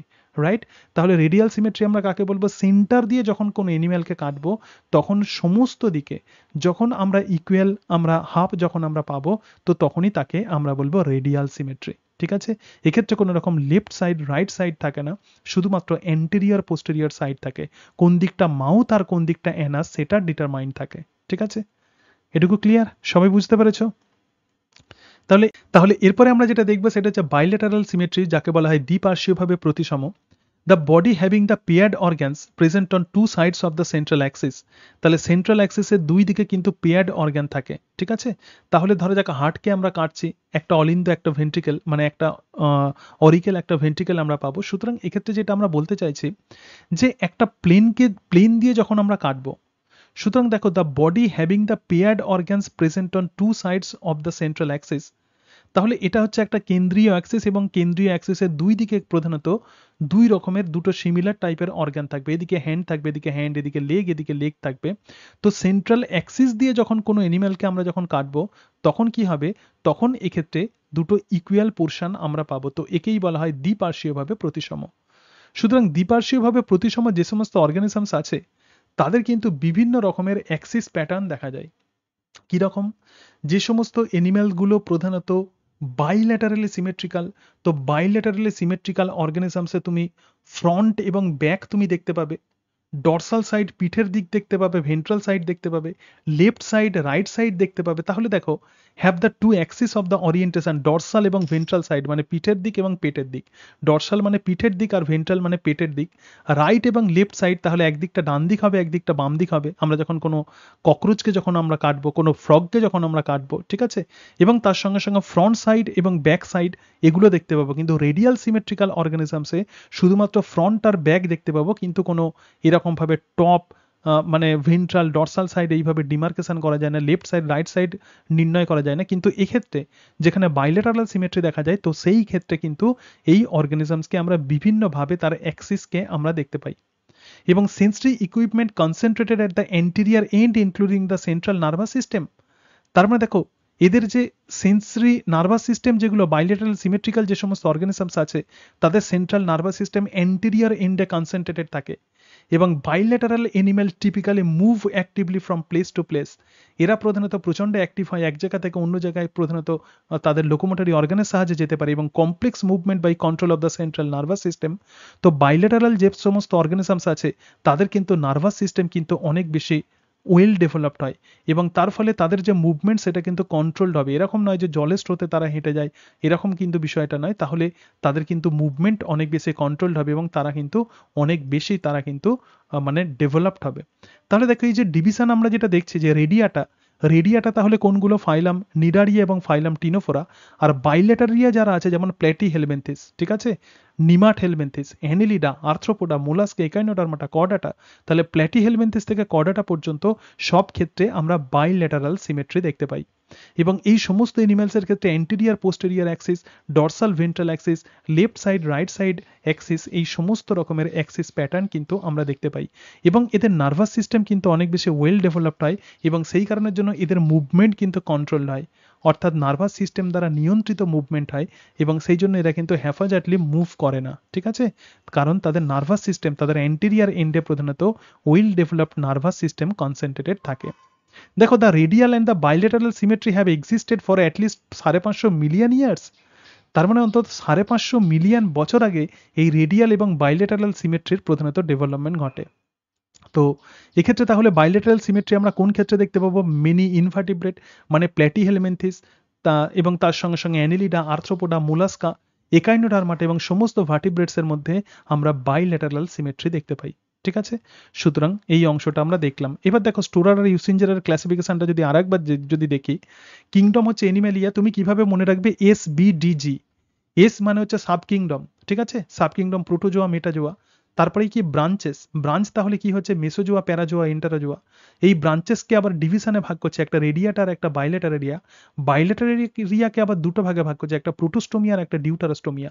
কেন একে প্রোটোস্টোমিয়া বলে, কেন ডিউটারাস্টোমিয়া বলে, আমরা আলোচনা করব। তো আমরা এখন যেটা আলোচনা করলাম সেটা হলো বাইলেটারিয়া, ঠিক আছে। তাহলে বলো ফাইলাম প্ল্যাটিহেলমিনথিসে কি অর্গান লেভেল অর্গানাইজেশন দেখা যায়, নাকি টিস্যু লেভেল, নাকি অর্গান সিস্টেম লেভেল অর্গানাইজেশন দেখা যায়, বলতে পারবে? ফাইলাম প্ল্যাটিহেলমিনথিস অর্গান লেভেল অফ অর্গানাইজেশন, ঠিক আছে। আচ্ছা, এরপরে দেখো, এরপরে আমরা অত্যন্ত ইম্পর্টেন্ট একটা অংশে চলে এসেছি, সেটা হচ্ছে ডিপ্লোব্লাস্টিক এবং ট্রিপ্লোব্লাস্টিক অর্গানিজম। ডিপ্লোব্লাস্টিক এবং ট্রিপ্লোব্লাস্টিক মানে কি, যখন ডেভেলপমেন্টাল প্রসেস যখন চলে, গ্যাস্ট্রুলার যে সমস্ত সেলগুলো তারা মরফোজেনেটিক মুভমেন্ট করে এবং তার ফলে ডিফারেন্ট টাইপের জার্ম লেয়ার তৈরি করে, একটা এক্টোডার্ম, একটা এন্ডোডার্ম এবং আরো একটা মেসোডার্ম। এবং এই এক্টোডার্ম, এন্ডোডার্ম এবং মেসোডার্ম থেকে প্রধানত ডিফারেন্ট টাইপের অর্গ্যান এর ডেভেলপমেন্ট ঘটে। কিন্তু ঘটনা হচ্ছে যত অর্গানিজমস আছে তাদেরকে আমরা দুটো ক্যাটাগরিতে ভাগ করতে পারি, যত অ্যানিমালস আছে, একটা ডিপ্লোব্লাস্টিক এবং আরো একটা হলো ট্রিপ্লোব্লাস্টিক। তো ডিপ্লোব্লাস্টিক কাকে বলবো, দেখো অর্গানিজমস এর মধ্যে একটা ডাইজেস্টিভ সিস্টেম থাকে, তাহলে একদম কেন্দ্রে যেটা আছে সেটাই হচ্ছে ডাইজেস্টিভ সিস্টেম। এবং এই ডাইজেস্টিভ সিস্টেমের প্রধানত যে লাইন, তো সেটাই হচ্ছে এন্ডোডার্ম, একদম ভিতরের দিকে ডাইজেস্টিভ সিস্টেমকে কভার করে রাখবে যেটা, তো সেটাই হচ্ছে এন্ডোডার্ম। এবং আরো একটা জার্ম লেয়ার এদের তৈরি হয়, সেটা হচ্ছে বাইরের দিকে এক্টোডার্ম। তাহলে দুটো জার্ম লেয়ার, একটা বাইরের দিকে এক্টোডার্ম এবং আর একটা ভিতরের দিকে এন্ডোডার্ম, যেটা ডাইজেস্টিভ সিস্টেমকে কভার করে রাখে। এবং এই এক্টোডার্ম আর এন্ডোডার্মের মাঝখানে জেনারেলি মেসোডার্ম থাকার কথা, কিন্তু এদের কোনো মেসোডার্ম থাকে না। এক্ষেত্রে যেটা থাকে সেটা হচ্ছে একটা জিলেটেনিয়াস ম্যাট্রিক্স, তো তাকেই বলা হয় মেসোগ্লিয়া। যেহেতু দুটো complete well developed germ layer আমরা দেখতে পাই দুটো, একটা এক্টোডার্ম এবং আর একটা এন্ডোডার্ম, তো সেই কারণের জন্য এই সমস্ত অর্গানিজমসকে আমরা বলবো ডিপ্লোব্লাস্টিক অর্গানিজম। আর ট্রিপ্লোব্লাস্টিক আমরা কাকে বলবো, দেখো এক্ষেত্রে এন্ডোডার্মের যেমন ডেভেলপমেন্ট ঘটেছে, বাইরের দিকে এক্টোডার্ম আছে, এবং সেই এক্টোডার্ম আর এন্ডোডার্মের মাঝখানে আমরা যেটা দেখতে পাবো, তো সেটাই হচ্ছে মেসোডার্ম। তাহলে যখন আমরা মেসোডার্ম যখন আমরা দেখতে পাবো কোনো অর্গানিজমসের ডেভেলপমেন্টাল পিরিয়ডে, তো তখনই তাকে আমরা বলবো ট্রিপ্লোব্লাস্টিক অর্গানিজম। দেখো feels much space between the ectoderm and the endoderm, অর্থাৎ মেসোডার্ম প্রধানত এক্টোডার্ম আর এন্ডোডার্মের মাঝখানে অনেকটা জায়গা জুড়ে প্রধানত থাকে, এবং এই মেসোডার্ম থেকে বিভিন্ন মাসেলস তৈরি হয় এবং most other organs between the digestive tract and the outer covering. তার মানে ডাইজেস্টিভ ট্র্যাক্ট এবং আমাদের বডি ওয়ালের মাঝখানে বিভিন্ন রকমের অর্গ্যান মেসোডার্ম থেকে তৈরি হয়, সেটা হতে পারে ব্লাড ভেসেলস, সেটা হতে পারে আমাদের হার্ট। সুতরাং ডিফারেন্ট টাইপের অর্গ্যানসের ডেভেলপমেন্ট এই মেসোডার্ম থেকে হয়। তাহলে যাদের এন্ডোডার্ম আর এক্টোডার্মের মাঝখানে হিউজ অ্যামাউন্ট অফ মেসোডার্ম থাকে, তো তারাই কিন্তু ট্রিপ্লোব্লাস্টিক অর্গানিজম। সুতরাং দেখো, the embryo becomes layered during the gastrulation, যখন গ্যাস্ট্রুলেশন হয় না, যখন ব্লাস্টুলা স্টেজে থাকে, এমব্রায়োতে বিভিন্ন কোষের স্তর তৈরি হয় না, কিন্তু যত গ্যাস্ট্রুলেশন যত প্রোগ্রেস করে তত বিভিন্ন রকমের লেয়ার তৈরি হয়। যত ডেভেলপমেন্ট যত প্রোগ্রেস করবে তখন germ layer differentiated into the tissue and the organ. তো এক্টোডার্ম থেকে প্রধানত কি তৈরি হয়, outer covering of the body, যেমন স্কিন টিন ইত্যাদি তৈরি হয়। এন্ডোডার্ম থেকে প্রধানত ডাইজেস্টিভ ট্র্যাক্ট তৈরি হয়, আর মেসোডার্ম থেকে প্রধানত যেটা তৈরি হয় সেটা হচ্ছে যে মাসেলস এবং তার সঙ্গে সঙ্গে ব্লাড ভাস্কুলার সিস্টেমের বিভিন্ন জিনিস। তো Cnidaria have only ectoderm and the endoderm. সুতরাং নিডারিয়া কিন্তু ডিপ্লোব্লাস্টিক অর্গানিজম। প্ল্যাটিহেলমিনথিস থেকে আর্থ্রোপোডা থেকে কর্ডাটা, প্ল্যাটিহেলমিনথিস থেকে আর্থ্রোপোডা থেকে কর্ডাটা, এদের এক্ষেত্রে সব ক্ষেত্রে প্রধানত তিনটে জার্ম লেয়ার থাকে, তো সেই জন্য এরা হলো ট্রিপ্লোব্লাস্টিক। এবং এদের ক্ষেত্রে এই প্ল্যাটিহেলমিনথিস থেকে শুরু করে আবার কর্ডাটা আমি তোমাদের বললাম, তো সেই প্ল্যাটিহেলমিনথিস একটা মানে একটা ফাইলাম, তো সেই ফাইলামে অনেক কিছু ক্যারেক্টার্স দেখা যায়, এরা আসিলোমেটা হয়, ট্রিপ্লোব্লাস্টিক হয়, অর্গ্যান লেভেল অফ অর্গানাইজেশন এদের ক্ষেত্রে দেখা যায়। তাহলে প্ল্যাটিহেলমিনথিস থেকে আর্থ্রোপোডা থেকে কর্ডাটা, তো এরা সবাই কিন্তু ট্রিপ্লোব্লাস্টিক হয় এবং also show the bilateral symmetry. তাহলে ডিপ্লোব্লাস্টিক কোনগুলো, সুতরাং ডিপ্লোব্লাস্টিক যেটা, তো ডিপ্লোব্লাস্টিক প্রধানত কারা, নিডারিয়া। আর প্ল্যাটিহেলমিনথিস, আর্থ্রোপোডা এবং কর্ডাটা এরা কিন্তু ট্রিপ্লোব্লাস্টিক। তার মানে এদের ডেভেলপমেন্টাল পিরিয়ডে আমরা তিনটে জার্ম লেয়ার দেখতে পাই, এক্টোডার্ম, মেসোডার্ম এবং এন্ডোডার্ম, তিনটে জার্ম লেয়ারই আমরা দেখতে পাই, ঠিক আছে। দেখো আমাদের দেহটাকে যদি আমরা কল্পনা করি আমাদের বডি ক্যাভিটি, তাহলে কোথায় থাকে? অ্যাকচুয়ালি আমাদের দেহ হচ্ছে টিউব উইদিন টিউব স্ট্রাকচার। তার মানে কি, আমাদের দেহের ভিতরে একটা নল চলে গেছে, সেটা ডাইজেস্টিভ সিস্টেম, আর বাইরের দিকে তুমি যেটা দেখতে পাচ্ছ এটা একটা টিউব, ঠিক আছে। তাহলে বাইরের যে টিউব বা বডি ওয়াল, তার ভিতরে আর একটা টিউব থাকে, তো সেই জন্যই একে আমরা বলবো টিউব উইদিন টিউব স্ট্রাকচার। কিন্তু এই দুটো টিউবের মাঝখানে যে গ্যাপ থাকে তো তাকেই আমরা বলবো বডি ক্যাভিটি। ঠিক আছে, দেখো presence or absence of a cavity between the body wall and the gut wall is very very important. এখানটা ভালো করে বুঝবে, ঠিক আছে, সিলমটা ভালো করে বুঝতে হবে, অনেকের কনসেপশন থাকে না। সুতরাং এই যে আমাদের ইন্টারনাল যে ডাইজেস্টিভ সিস্টেম এবং বডি ওয়াল, তো এই দুটোর মাঝখানে ক্যাভিটি কোনো কোনো অর্গানিজমসে থাকতে পারে, আবার কোনো জীবের নাও থাকতে পারে। এবং এরকম একটা বডি ক্যাভিটি, যে বডি ক্যাভিটি প্রধানত লাইন্ড বাই মেসোডার্ম, তার মানে সেটা যে কভারিং দিয়ে ঢাকা থাকে, তো তাকেই আমরা বলবো সিলোম। বিষয়টা কিরকম হয় একটুখানি দেখে নাও। ধরা যাক এক্ষেত্রে তুমি দেখতে পাচ্ছ যেটা যেটা তো সেটাই হচ্ছে ডাইজেস্টিভ সিস্টেম, আর এই যে বাইরের দিকে যেটা দেখতে পাচ্ছ এটাই হচ্ছে আমাদের আউটার বডি ওয়াল, তার মানে এটা একটা টিউব, তো সেটাই হচ্ছে বডি কভারিং। আর ভিতরের দিকে যেটা তো সেটা হচ্ছে আর একটা টিউব, তো সেটাই হচ্ছে ডাইজেস্টিভ সিস্টেম।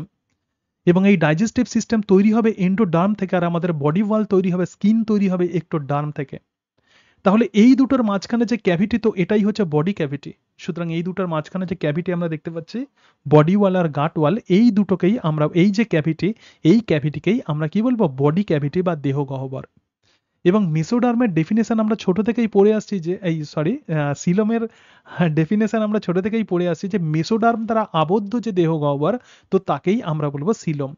সুতরাং সিলোম কাকে বলে দেখো, একটোডার্মের সঙ্গে অ্যাডজাসেন্ট একটা মেসোডার্মাল লেয়ার থাকে, আবার এন্ডোডার্মের সঙ্গে অ্যাডজাসেন্ট একটা মেসোডার্মাল লেয়ার থাকে।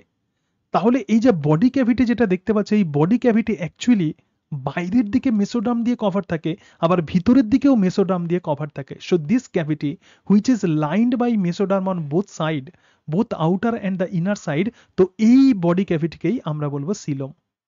ঠিক আছে, এটুকু সবাই বুঝতে পেরেছো? ক্লিয়ার? দেখো সিলোমের আইডিয়াটা বোঝা গেল? ঠিক আছে, আচ্ছা এইবারে দেখো, সুতরাং the body cavity which is lined by mesoderm, তো তাকেই আমরা বলবো সিলোম। এবং বাইলেটারিয়া যেগুলো আছে, দ্বিপার্শ্বীয়ভাবে প্রতিসম যে সমস্ত এনিমেল আছে, তাদেরকে দুটো ডিভিশনে আমরা ভাগ করি, একটা প্রোটোস্টোমিয়া এবং আর একটা ডিউটারোস্টোমিয়া।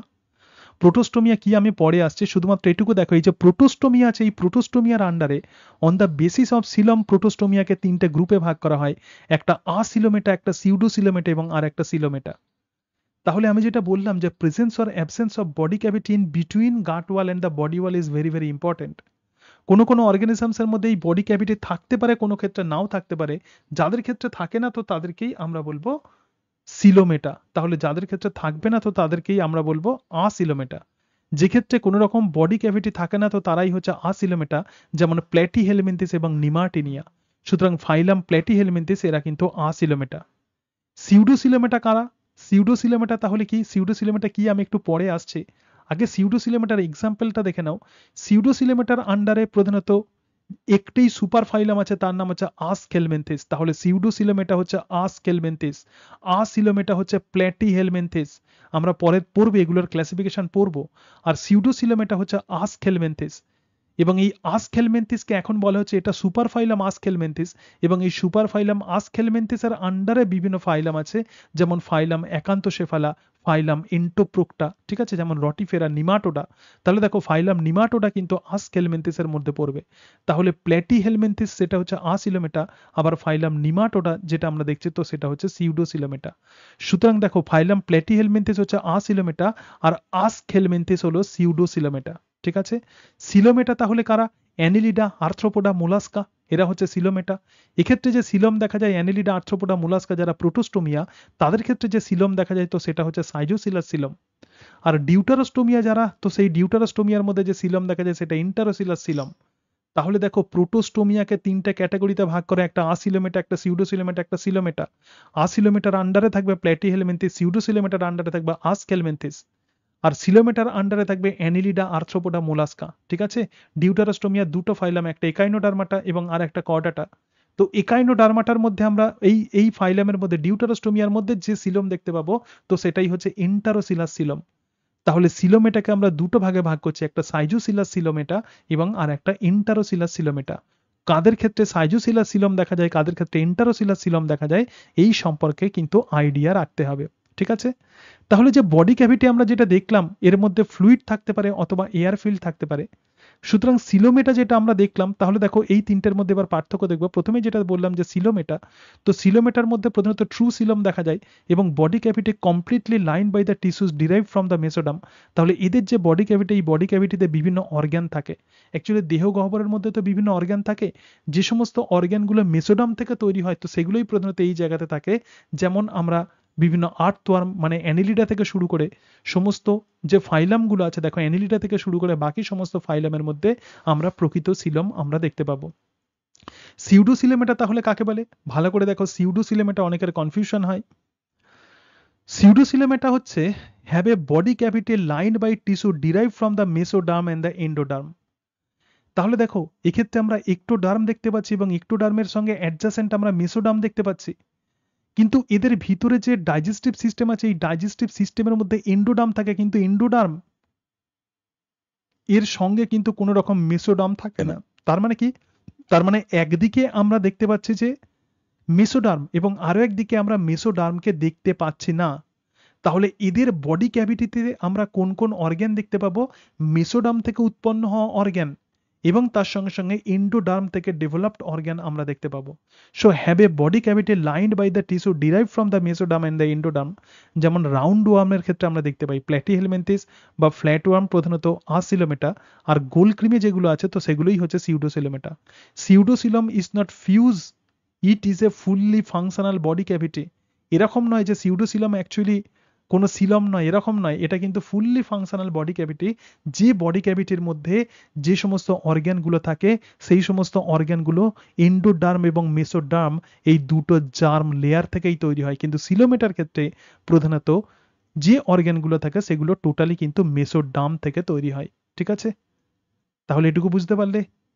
দেখো আরো যদি অ্যাকচুয়ালি ইন দ্য সিউডোসিলম, তাহলে দেখো এই জায়গাতে আমরা কি দেখতে পাচ্ছি? একটোডার্ম বডি কভারিং, আর ভিতরের দিকে আমরা দেখতে পাচ্ছি এন্ডোডার্ম মানে ডাইজেস্টিভ সিস্টেমের কভারিং। অ্যাকচুয়ালি এই জায়গাতে যে মেসোডার্ম আছে, তার মানে এই যে মেসোডার্ম আছে প্রকৃতপক্ষে কি হয়?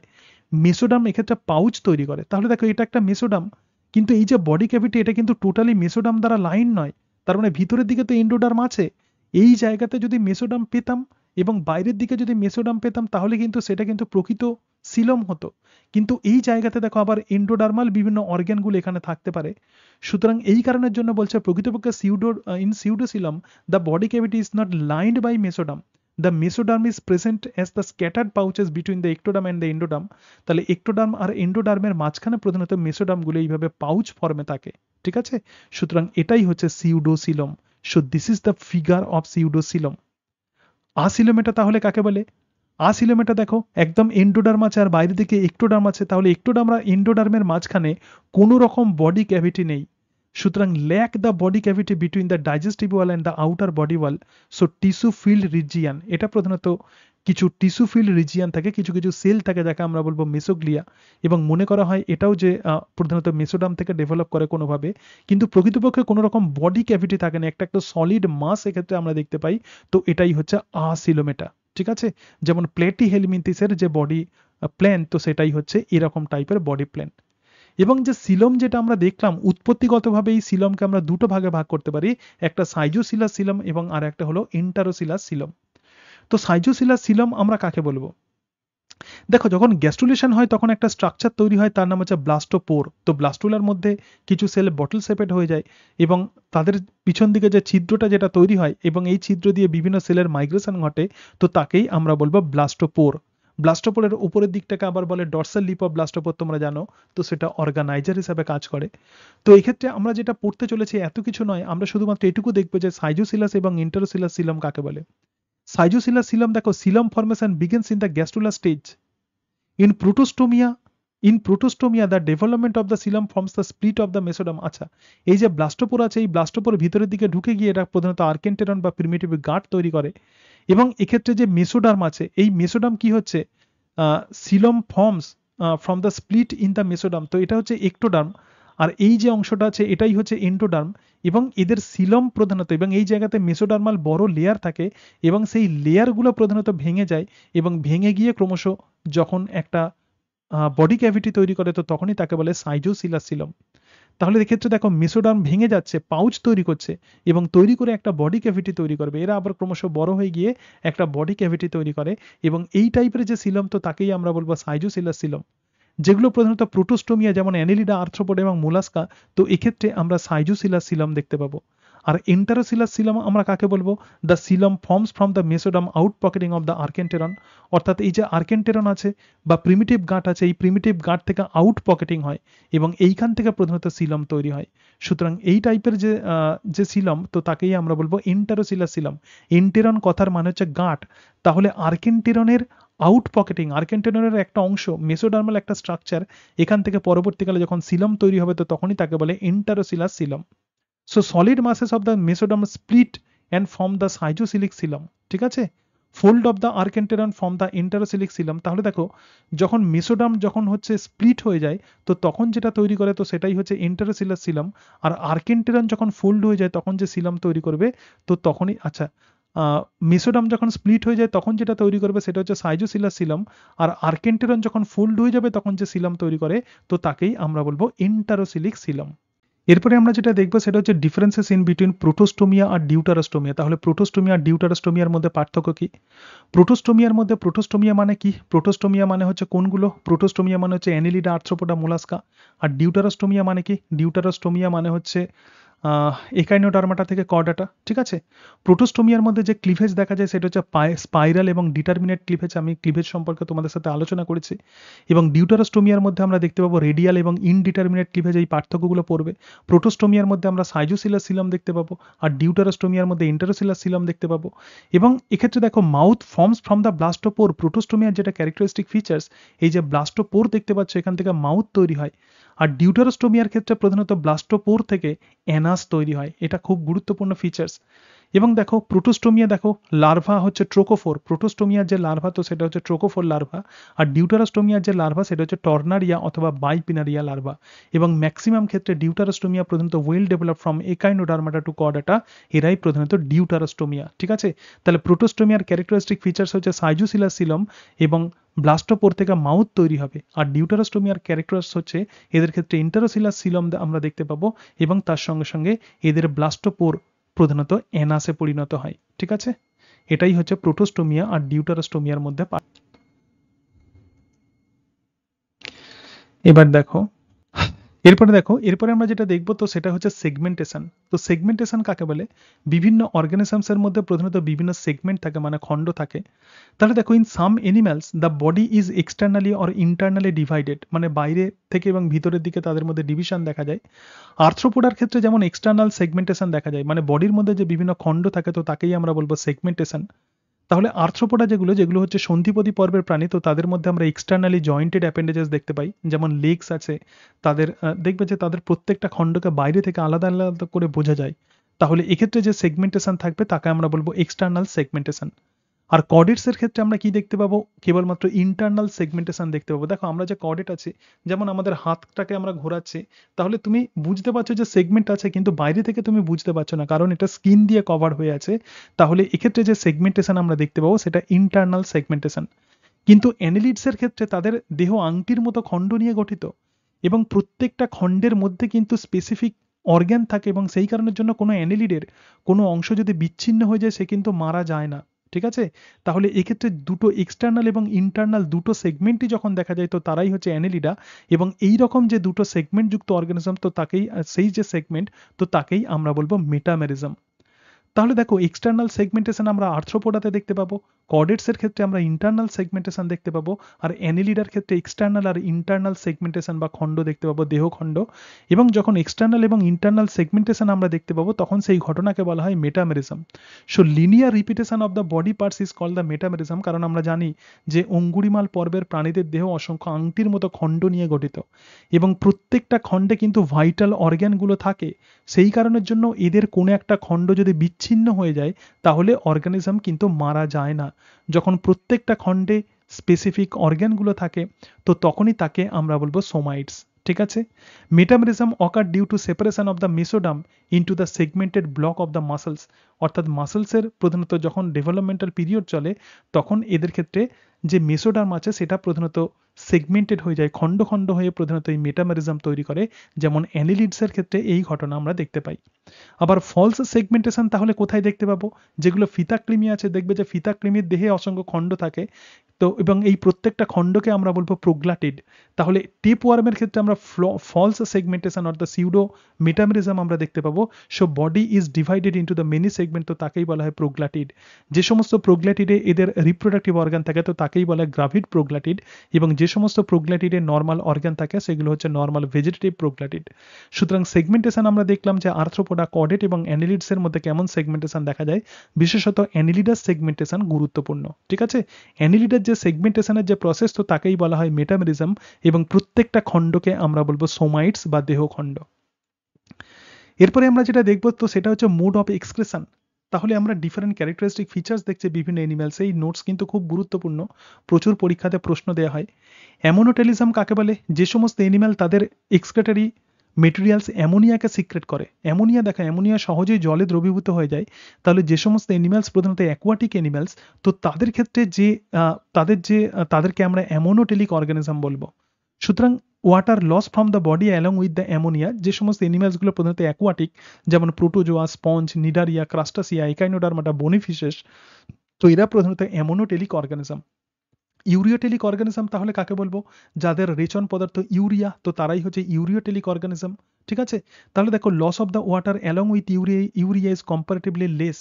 তার মানে এরা কিন্তু অ্যাকোয়াটিক অ্যানিমালস নয়। তো এদের রেচন, দেখো রেচন পদার্থ মানে কি? ইউরিন, যার মধ্যে দিয়ে জল নির্গত হয়। তাহলে এক্ষেত্রে দেখো, যেগুলো প্রধানত অ্যামোনোটেলিক অর্গানিজম থাকে সেখানে হিউজ লস অফ ওয়াটার হয়। তাহলে ওয়াটার লস যদি বেশি হয়ে যায় এদের অতটা প্রবলেম হয় না, কারণ এরা জলেই থাকে।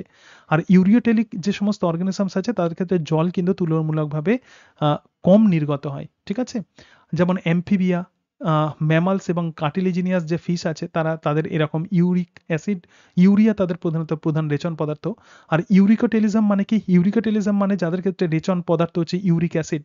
তো এই ক্ষেত্রে কিন্তু ওয়াটার অনেক কম পরিমাণে এদের নির্গত হয়। যেমন আমরা জানি যে রেপটাইল, বার্ডস এবং ইনসেক্ট, দেখো কোনো বার্ডস কিন্তু লিকুইড মূত্র ত্যাগ করে না, এরা যে মল ত্যাগ করে সেই মলের সঙ্গেই সাদা যেটা থাকে, একটা হোয়াইট স্ট্রাকচার যেটা থাকে, তো সেটাই হচ্ছে ইউরিক অ্যাসিড। তাহলে এদের যে রেচন পদার্থ সেটা হচ্ছে ইউরিক অ্যাসিড। তাহলে ওয়াটার লস কিন্তু তুলনামূলকভাবে কম হয়। এবং অ্যামাইনোটেলিক কাকে বলে? এক্সপেল দ্য অ্যামাইনো অ্যাসিড, যারা অ্যামাইনো অ্যাসিডকে প্রধানত রেচন পদার্থ হিসেবে নির্গত করে। রেচন পদার্থ মানে কি? নাইট্রোজেনাস ওয়েস্ট মেটেরিয়াল, যেমন মোলাস্কা, যা লাইক দ্য লিমনিয়া, ইউনিও, যেমন শামুক, ঝিনুক, এরা প্রধানত অ্যামাইনোটেলিক অর্গানিজম। ঠিক আছে, তাহলে আমরা দেখলাম যে অ্যামোনোটেলিক কারা, এদের এক্সাম্পলগুলো পরীক্ষাতে প্রশ্ন দেওয়া হয়। ইউরিওটেলিক কারা? যাদের যাদের যারা যারা প্রধানত মূত্র ত্যাগ করে, অ্যাম্ফিবিয়া, বিভিন্ন কার্টিলেজিনিয়াস ফিশ, তরুণাস্থিযুক্ত মাছ, ম্যামালস। ঠিক আছে, ইউরিকোটেলিক কারা? যেমন রেপটাইলস, বার্ডস এবং ইনসেক্ট। ঠিক আছে, অ্যামাইনোটেলিক কারা? যারা অ্যামাইনো অ্যাসিডকে রেচন পদার্থ হিসেবে পরিত্যাগ করে। এরপরে আমরা যেটা দেখবো, তো সেটা হচ্ছে রেসপিরেটরি অর্গান। তাহলে বডি সারফেস দিয়ে রেসপিরেশন করবে স্পঞ্জ এবং নিডারিয়া। গিলসের মধ্যে দিয়ে রেসপিরেশন করবে কে? ক্রাস্টাসিয়া। ঠিক আছে, যেমন যেমন প্রন। ঠিক আছে, এবং তার সঙ্গে সঙ্গে বনিফিস।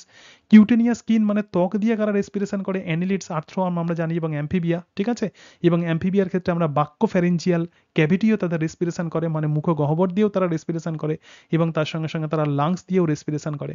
ট্রাকিয়ার সাহায্যে রেসপিরেশন কে করবে? ইনসেক্ট, যেমন ককরোচ। বুক, লাংস কোন ক্ষেত্রে দেখতে পাবো আমরা? অ্যারাকনিডস। ঠিক আছে, ক্লাস অ্যারাকনিডাতে দেখতে পাবো, যেমন স্পাইডার এবং স্করপিয়ন। যেগুলো হাইলাইট করেছে সেগুলো ইম্পর্টেন্ট। আমি পড়াবো তোমাদের বুক লাংসের স্ট্রাকচার। লাংসের সাহায্যে বেশিরভাগ টেট্রাপোডস প্রধানত লাংসের সাহায্যে রেসপিরেশন করে। অনেক সময় পরীক্ষাতে প্রশ্ন দেয়, দেখবে যে বিভিন্ন রেসপিরেটরি অর্গান থেকে প্রশ্ন দেওয়া হয়, কোন অর্গানিজমসের প্রধানত রেসপিরেটরি অর্গান কোনটা। যেমন এক্ষেত্রে আমরা দেখলাম যে গিলস। তাহলে গিলস কোথায় আমরা পাবো? প্রনে, মানে হচ্ছে তোমার চিংড়ি মাছে আমরা গিলসকে আমরা দেখতে পাবো। আবার কিউটানিয়াস বাই দ্য স্কিন, মানে স্কিনের মধ্য দিয়ে কে রেসপিরেশন করবে? অ্যানিলিড করে, এবং তার সঙ্গে সঙ্গে অ্যাম্ফিবিয়া। প্রচুর পরীক্ষাতে প্রশ্ন দেওয়া হয়। এবং ইনসেক্টের যে রেসপিরেটরি অর্গান, তো সেটাই হচ্ছে ট্রাকিয়া। এবং তার সঙ্গে সঙ্গে বুক, লাংস কোন ক্ষেত্রে দেখতে পাবো? দেখো স্পাইডার এবং স্করপিয়ন।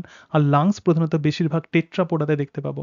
তাহলে বেশিরভাগ টেট্রাপোডাতে আমরা কাদেরকে দেখতে পাবো? লাংসকে তাদের আমরা প্রধানত রেসপিরেটরি অর্গান হিসাবে দেখতে পাবো। ঠিক আছে, তো ন্যাথোস্টোমাটাকে প্রধানত দুটো ভাগে ভাগ করা হয়, একটা হচ্ছে টেট্রাপোডা এবং আর একটা গ্রুপ আছে যাদের কোনো লিম থাকে না। তো সুতরাং টেট্রাপোডা মানে কি? যেমন হচ্ছে অ্যাম্ফিবিয়া, রেপটাইলস, বার্ডস, ম্যামালস, এরা সবাই হচ্ছে টেট্রাপোডা। এবং দেখো ইম্পর্টেন্ট যে এক্সক্রেটরি অর্গান, কিছু এক্সক্রেটরি অর্গান যেগুলো অনেক সময় পরীক্ষাতে দেওয়া হয়, যেমন স্পঞ্জ, নিডারি এবং একাইনোডার্মাটা, তাদের বডি হচ্ছে খুব থিন হয়, সেই জন্য অ্যামোনিয়া সরাসরি মানে বাইরে নির্গত হয়, কোনো রকম এক্সক্রেটরি অর্গান বা রেচন অঙ্গ থাকে না। প্রোটোনেফ্রিডিয়া কাদের রেচন অঙ্গ? ফ্ল্যাট ওয়ার্মের যে রেচন অঙ্গ, তো সেটাই হচ্ছে প্রোটোনেফ্রিডিয়া বা ফ্লেম সেলের স্ট্রাকচার প্রচণ্ড ক্রিটিক্যাল, আমি তোমাদের পড়াবো প্রোটোনেফ্রিডিয়া বা ফ্লেম সেল কিভাবে কাজ করে। ইন্ট্রাসেলুলার টিউব এবং এইচ শেপের সেল দেখো রাউন্ড ওয়ার্ম, তাহলে রাউন্ড ওয়ার্ম যেটা পরপর বিভিন্ন ফাইলামগুলো এক্ষেত্রে মেনশন করা আছে, ঠিক আছে? তাহলে রাউন্ড ওয়ার্মের যে রেচন অঙ্গ সেটাই হচ্ছে ইন্ট্রাসেলুলার টিউব এবং এইচ শেপের সেল। আর coiled excretory structure of the nephridia, তাহলে নেফ্রিডিয়া কাদের রেচন অঙ্গ? অ্যানেলিডা। গ্রিন গ্ল্যান্ড বা সবুজ গ্রন্থি বা এন্টেনারি গ্ল্যান্ড কাদের রেচন অঙ্গ? ক্রাস্টাসিয়া। ম্যালপিজিয়ান টিউবুল ইনসেক্ট, এই সমস্তগুলো তোমাদের সিলেবাসে আছে, এদের ডিটেইলিং আমাদেরকে পড়তে হবে। কক্সাল গ্ল্যান্ড হচ্ছে স্করপিয়ন অ্যান্ড স্পাইডার, আর কিডনি হচ্ছে মুলাস্ক এবং সমস্ত ভার্টিব্রেটস। তাহলে দেখো মুলাস্কার যে কিডনি, তো তাকেই বলা হয় অর্গ্যান অফ বোজানাস, তাহলে সেটা হচ্ছে এদের রেচন অঙ্গ, ঠিক আছে? তাহলে এটুকু ইম্পর্টেন্ট অংশ আছে, এবার খুব দ্রুত পড়া হয়ে যাবে, আসল জিনিসটা আমি পড়িয়ে দিয়েছি তোমাদের। তো এবার দেখো যে সমস্ত ফাইলাম যেগুলো বললাম, তো কিছু কিছু ফাইলাম আছে, যেমন ফাইলাম প্রোটিস্টা এই নামটা কে দিয়েছিল? বিজ্ঞানী হেকেল। প্রোটোজোয়া নাম দিয়েছিলেন বিজ্ঞানী গোল্ডফাস, ঠিক আছে? অ্যানেলিডা নাম দিয়েছিলেন ল্যামার্ক, ভাবো অ্যানেলিডা নাম কে দিয়েছিলেন? ল্যামার্ক। এবং কর্ডাটা নাম দিয়েছিলেন বিজ্ঞানী বালফার। এরকম কিছু কিছু বিষয় মাথায় রাখবে। এবং তার সঙ্গে সঙ্গে দেখো এনিম্যাল কিংডমে প্রধানত বিভিন্ন যে ফাইলা আছে, অর্থাৎ 10টা যে ফাইলা, ইম্পর্টেন্ট যে ফাইলা আছে, তো সেই সমস্ত অ্যাকর্ডিং টু দ্য স্টোরার আর Usinger animal kingdom is divided into the 10 phyla. Phylum Protozoa মানে কোন ধরনের ইম্পর্টেন্ট কিছু ক্যারেক্টারিস্টিক ফিচার্স? প্রোটোজোয়া হচ্ছে আসেলুলার গ্রেডেশন দেখা যায়, পরিফেরার মধ্যে সেলুলার গ্রেড দেখা যায়। তাহলে নিডারিয়া যেটা, তার মধ্যে সিলেন্টেরন বা গ্যাস্ট্রোভাস্কুলার ক্যাভিটি থাকে। প্ল্যাটিহেলমিনথিসের বডি কিন্তু ফ্ল্যাট বডি, আস্কহেলমিনথিসের বডি কিন্তু রাউন্ড বডি, ঠিক আছে? মোলাস্কার বডি কিন্তু সফট বডি। অ্যানেলিডা হচ্ছে মেটামেরিক্যালি সেগমেন্টেড, আমরা দেখলাম যে মেটামেরিক্যালি সেগমেন্টেড কাকে বলে। এক্সটার্নাল এবং ইন্টারনাল দুই রকমেরই জয়েন্টস দেখা যায়। এবং তার সঙ্গে সঙ্গে দেখো আর্থ্রোপোডার ক্ষেত্রে জয়েন্টেড লেগস দেখা যায়, সেই জন্য এদের নাম হচ্ছে আর্থ্রোপোডা। আর্থ্রো মানে হচ্ছে জয়েন্টেড আর পোডা মানে হলো পা। একাইনোডার্মাটার ক্ষেত্রে তাদের যে স্কিন যেটা থাকে সেটা হচ্ছে রাফ এবং স্পাইনাস, এবং কর্ডাটার ক্ষেত্রে কিন্তু নোটোকর্ড আমরা দেখতে পাই। এবং on the basis of classification, এটা প্রচুর পরীক্ষাতে প্রশ্ন দেওয়া হয়, বিভিন্ন ফাইলামের ক্লাসিফিকেশন আমরা কিসের ওপর করব? ফাইলাম প্রোটোজোয়ার ক্লাসিফিকেশন করব তাদের গমন অঙ্গের উপর ভিত্তি করে, পরিফেরার ক্লাসিফিকেশন করব তাদের মধ্যে যে এন্ডোস্কেলিটন আছে তার উপর ভিত্তি করে, সিলেন্টেরেটার ক্লাসিফিকেশন করব তাদের যে টাইপস অফ জুয়েড, অর্থাৎ কোন ক্ষেত্রে পলিপ দশা দেখা যায়, কোনটা মেডুসা দশা দেখা যায়, তার উপর বেস করে, অ্যানেলিডার ক্লাসিফিকেশন তাদের লোকোমোটরি অর্গান মানে সিটা, প্যারাপোডিয়া ইত্যাদির উপর বেস করে, আর্থ্রোপোডার প্রধানত ক্লাসিফিকেশন করব বাই দ্য বডি অ্যাপেন্ডেজেস, মানে তাদের কিরকম খণ্ড আছে, কোথায় থোরাক্স আছে, কোথায় সেফালোথোরাক্স আছে, কোথায় অ্যাবডোমেন আছে, তার উপর বেশ করে, এবং কতগুলো লেগ আছে তার উপর বেশ করে। যে কয়েকটা অংশ হাইলাইট করা আছে এগুলো ভালো করে পড়বে, ঠিক আছে? এবং তার সঙ্গে সঙ্গে দেখো কিছু কিছু জুওলজিক্যাল নেম, মানে phylum Protozoa, amoeba of man, Entamoeba histolytica, malarial parasite, সব থেকে প্রিমিটিভ অ্যানিমেল, এই যে লিস্ট আছে এটা একটুখানি মাথায় রাখবে, এবং এগুলো কোন ক্লাসের অন্তর্গত একটু মাথায় রাখবে। তাহলে দেখো প্রত্যেকটা ফাইলামের এটা দেওয়া আছে, তো ফাইলাম প্রোটোজোয়ার মধ্যে কোনগুলো ইম্পর্টেন্ট, তাদের কমন নেম দেওয়া আছে, সাইন্টিফিক নেম দেওয়া আছে, এবং কোন গ্রুপের অন্তর্গত। এবং ফাইলাম পরিফেরা দেখো বাথ স্পঞ্জ মানে কমন নেম, তার সঙ্গে সঙ্গে তাদের সাইন্টিফিক নেম এবং কোন ক্লাসের অন্তর্গত, অনেক সময় পরীক্ষাতে প্রশ্ন দেওয়া হয়, যেগুলো জেনারেল পরীক্ষাতে প্রশ্ন আছে এগুলো এক্ষেত্রে হাইলাইট করা আছে, ঠিক আছে? তারপরে দেখো ফাইলাম সিলেন্ডার, এটা অতটা ইম্পর্টেন্ট নয়। তারপরে দেখো টার্মস অ্যান্ড দ্য নেম, তাহলে নেম প্রোটিস্টা, আচ্ছা যেটা যেটা তোমাদের বলছিলাম। তারপরে দেখো এনিম্যাল কিংডম আছে, এটা এটা দুবার হয়ে গেছে, হ্যাঁ আচ্ছা ঠিক আছে। তাহলে এই অংশগুলো একটুখানি মাথায় রাখবে, যে লিস্ট আমি তোমাদেরকে দিলাম এখানটা একটু মাথায় রাখবে, যে কোন সমস্ত অর্গানিজমগুলো কিসের ওপর ভিত্তি করে তাদের ক্লাসিফিকেশন করা হয়। এরপরে আমরা মেন জায়গাতে চলে আসছি, তো সেটাই হচ্ছে ফাইলাম প্রোটোজোয়া, ঠিক আছে? এবার আমরা মেন যে অংশ পড়বো সেটা হচ্ছে ফাইলাম প্রোটোজোয়া। তো ফাইলাম প্রোটোজোয়াতে অন্তত 50,000 স্পিসিস আছে, এবং primitive of the all animals, সমস্ত এনিম্যালসের মধ্যে সব থেকে প্রাচীন, এবং এদের মধ্যে প্রোটোপ্লাজমিক গ্রেড দেখা যায়, তার মানে কি ট্রু সেলুলার গ্রেড নয়, এদের যে গ্রেডেশন দেখা যায় তো সেটাই হচ্ছে প্রোটোপ্লাজমিক গ্রেড। প্রোটোপ্লাজমি এদের ইম্পর্টেন্ট ফাংশন করে, নট সেল, ঠিক আছে? এবং এরা মাইক্রোস্কোপিক হবে, ইউনিসেলুলার হবে, সব থেকে বেশি most abundant animals in the world in terms of number and biomass, তাহলে সব থেকে বেশি যে এনিম্যালস পাওয়া যায় সেটাই হচ্ছে ফাইলাম প্রোটোজোয়ার মধ্যে থাকে। এবং এই প্রোটোজোয়ার যে সেল আছে একটা সিঙ্গেল সেলুলার অর্গানিজম, তাহলে এক বা একাধিক নিউক্লিয়াস এক্ষেত্রে থাকতে পারে, এবং এরা এককভাবে থাকতে পারে অথবা দলবদ্ধভাবে থাকতে পারে, এরা সেজাইল হতে পারে, এক জায়গাতে থাকতে পারে, অথবা তারা মুভ করতে পারে, ঠিক আছে? Cell bounded by the cell membrane, যেহেতু এর এনিম্যাল সেই জন্য এদের সেল ওয়াল থাকে না, কিন্তু কোষ প্রধানত কোষ পর্দা দ্বারা পরিবৃত থাকে এবং some with the pellicle and few with cell. কোনো ক্ষেত্রে পেলিকেল দেখা যায়, মানে সেল মেমব্রেনের বাইরের দিকে কভারিং থাকে, তো তাকে বলে পেলিকেল। আবার কোনো ক্ষেত্রে বাইরের দিকে আর একটা কভারিং থাকে, তাকে বলে শেল। এবং লোকোমোটরি অর্গানেলে দেখো সিউডোপোডিয়া, ফিঙ্গার লাইক আঙুলের মতো সিউডোপোডিয়া, হুইপ লাইক চাবুকের মতো ফ্ল্যাজেলা, অথবা চুলের মতো সিলিয়া, অথবা অ্যাবসেন্ট থাকতে পারে। Respiration and the excretion through the general surface, এরা যে শ্বসন করে রেচন করে তাদের জেনারেল বডি সারফেস দিয়ে করে, অথবা কন্ট্রাক্টাইল ভ্যাকুয়াল দিয়ে করে, এবং এদের কন্ট্রাক্টাইল ভ্যাকুয়াল অসমো রেগুলেশনে হেল্প করে। This is very very important. এবং এদের যে প্রজনন হয় সেটা আসেক্সুয়াল হতে পারে অথবা সেক্সুয়াল হতে পারে। তাহলে অযৌন জনন binary or the multiple fission এবং বার্ডিং এর মধ্য দিয়ে হয়। বাইনারি ফিশন মানে কি, একটা অর্গানিজম আছে সেটা কোনোভাবে ডিভাইড হয়ে গেল, ডিরেক্টলি একটা খাঁজ তৈরি হলো, তার ফলে অর্গানিজম দুটো ভাগে ভাগ হয়ে গেল, একেই বলে বাইনারি ফিশন। অথবা কোনো জীবের দেহ থেকে ছোট্ট একটা অর্গানিজম তৈরি হলো, তো একেই আমরা বলবো বার্ডিং। এবং সেক্সুয়াল রিপ্রোডাকশন দেখো কনজুগেশনের মধ্য দিয়ে হতে পারে, ঠিক আছে, মানে দুটো নিউক্লিয়াস, দুটো ডিফারেন্ট ইন্ডিভিজুয়ালের নিউক্লিয়াস যুক্ত হয় এবং তার ফলে কনজুগেশনের মধ্য দিয়ে হতে পারে, অর্থাৎ সিনগ্যামি, দুটো নিউক্লিয়াস এক্ষেত্রে যুক্ত হয়। তাহলে এগুলোই হচ্ছে ক্যারেক্টারিস্টিক ফিচার্স অফ প্রোটোজোয়া।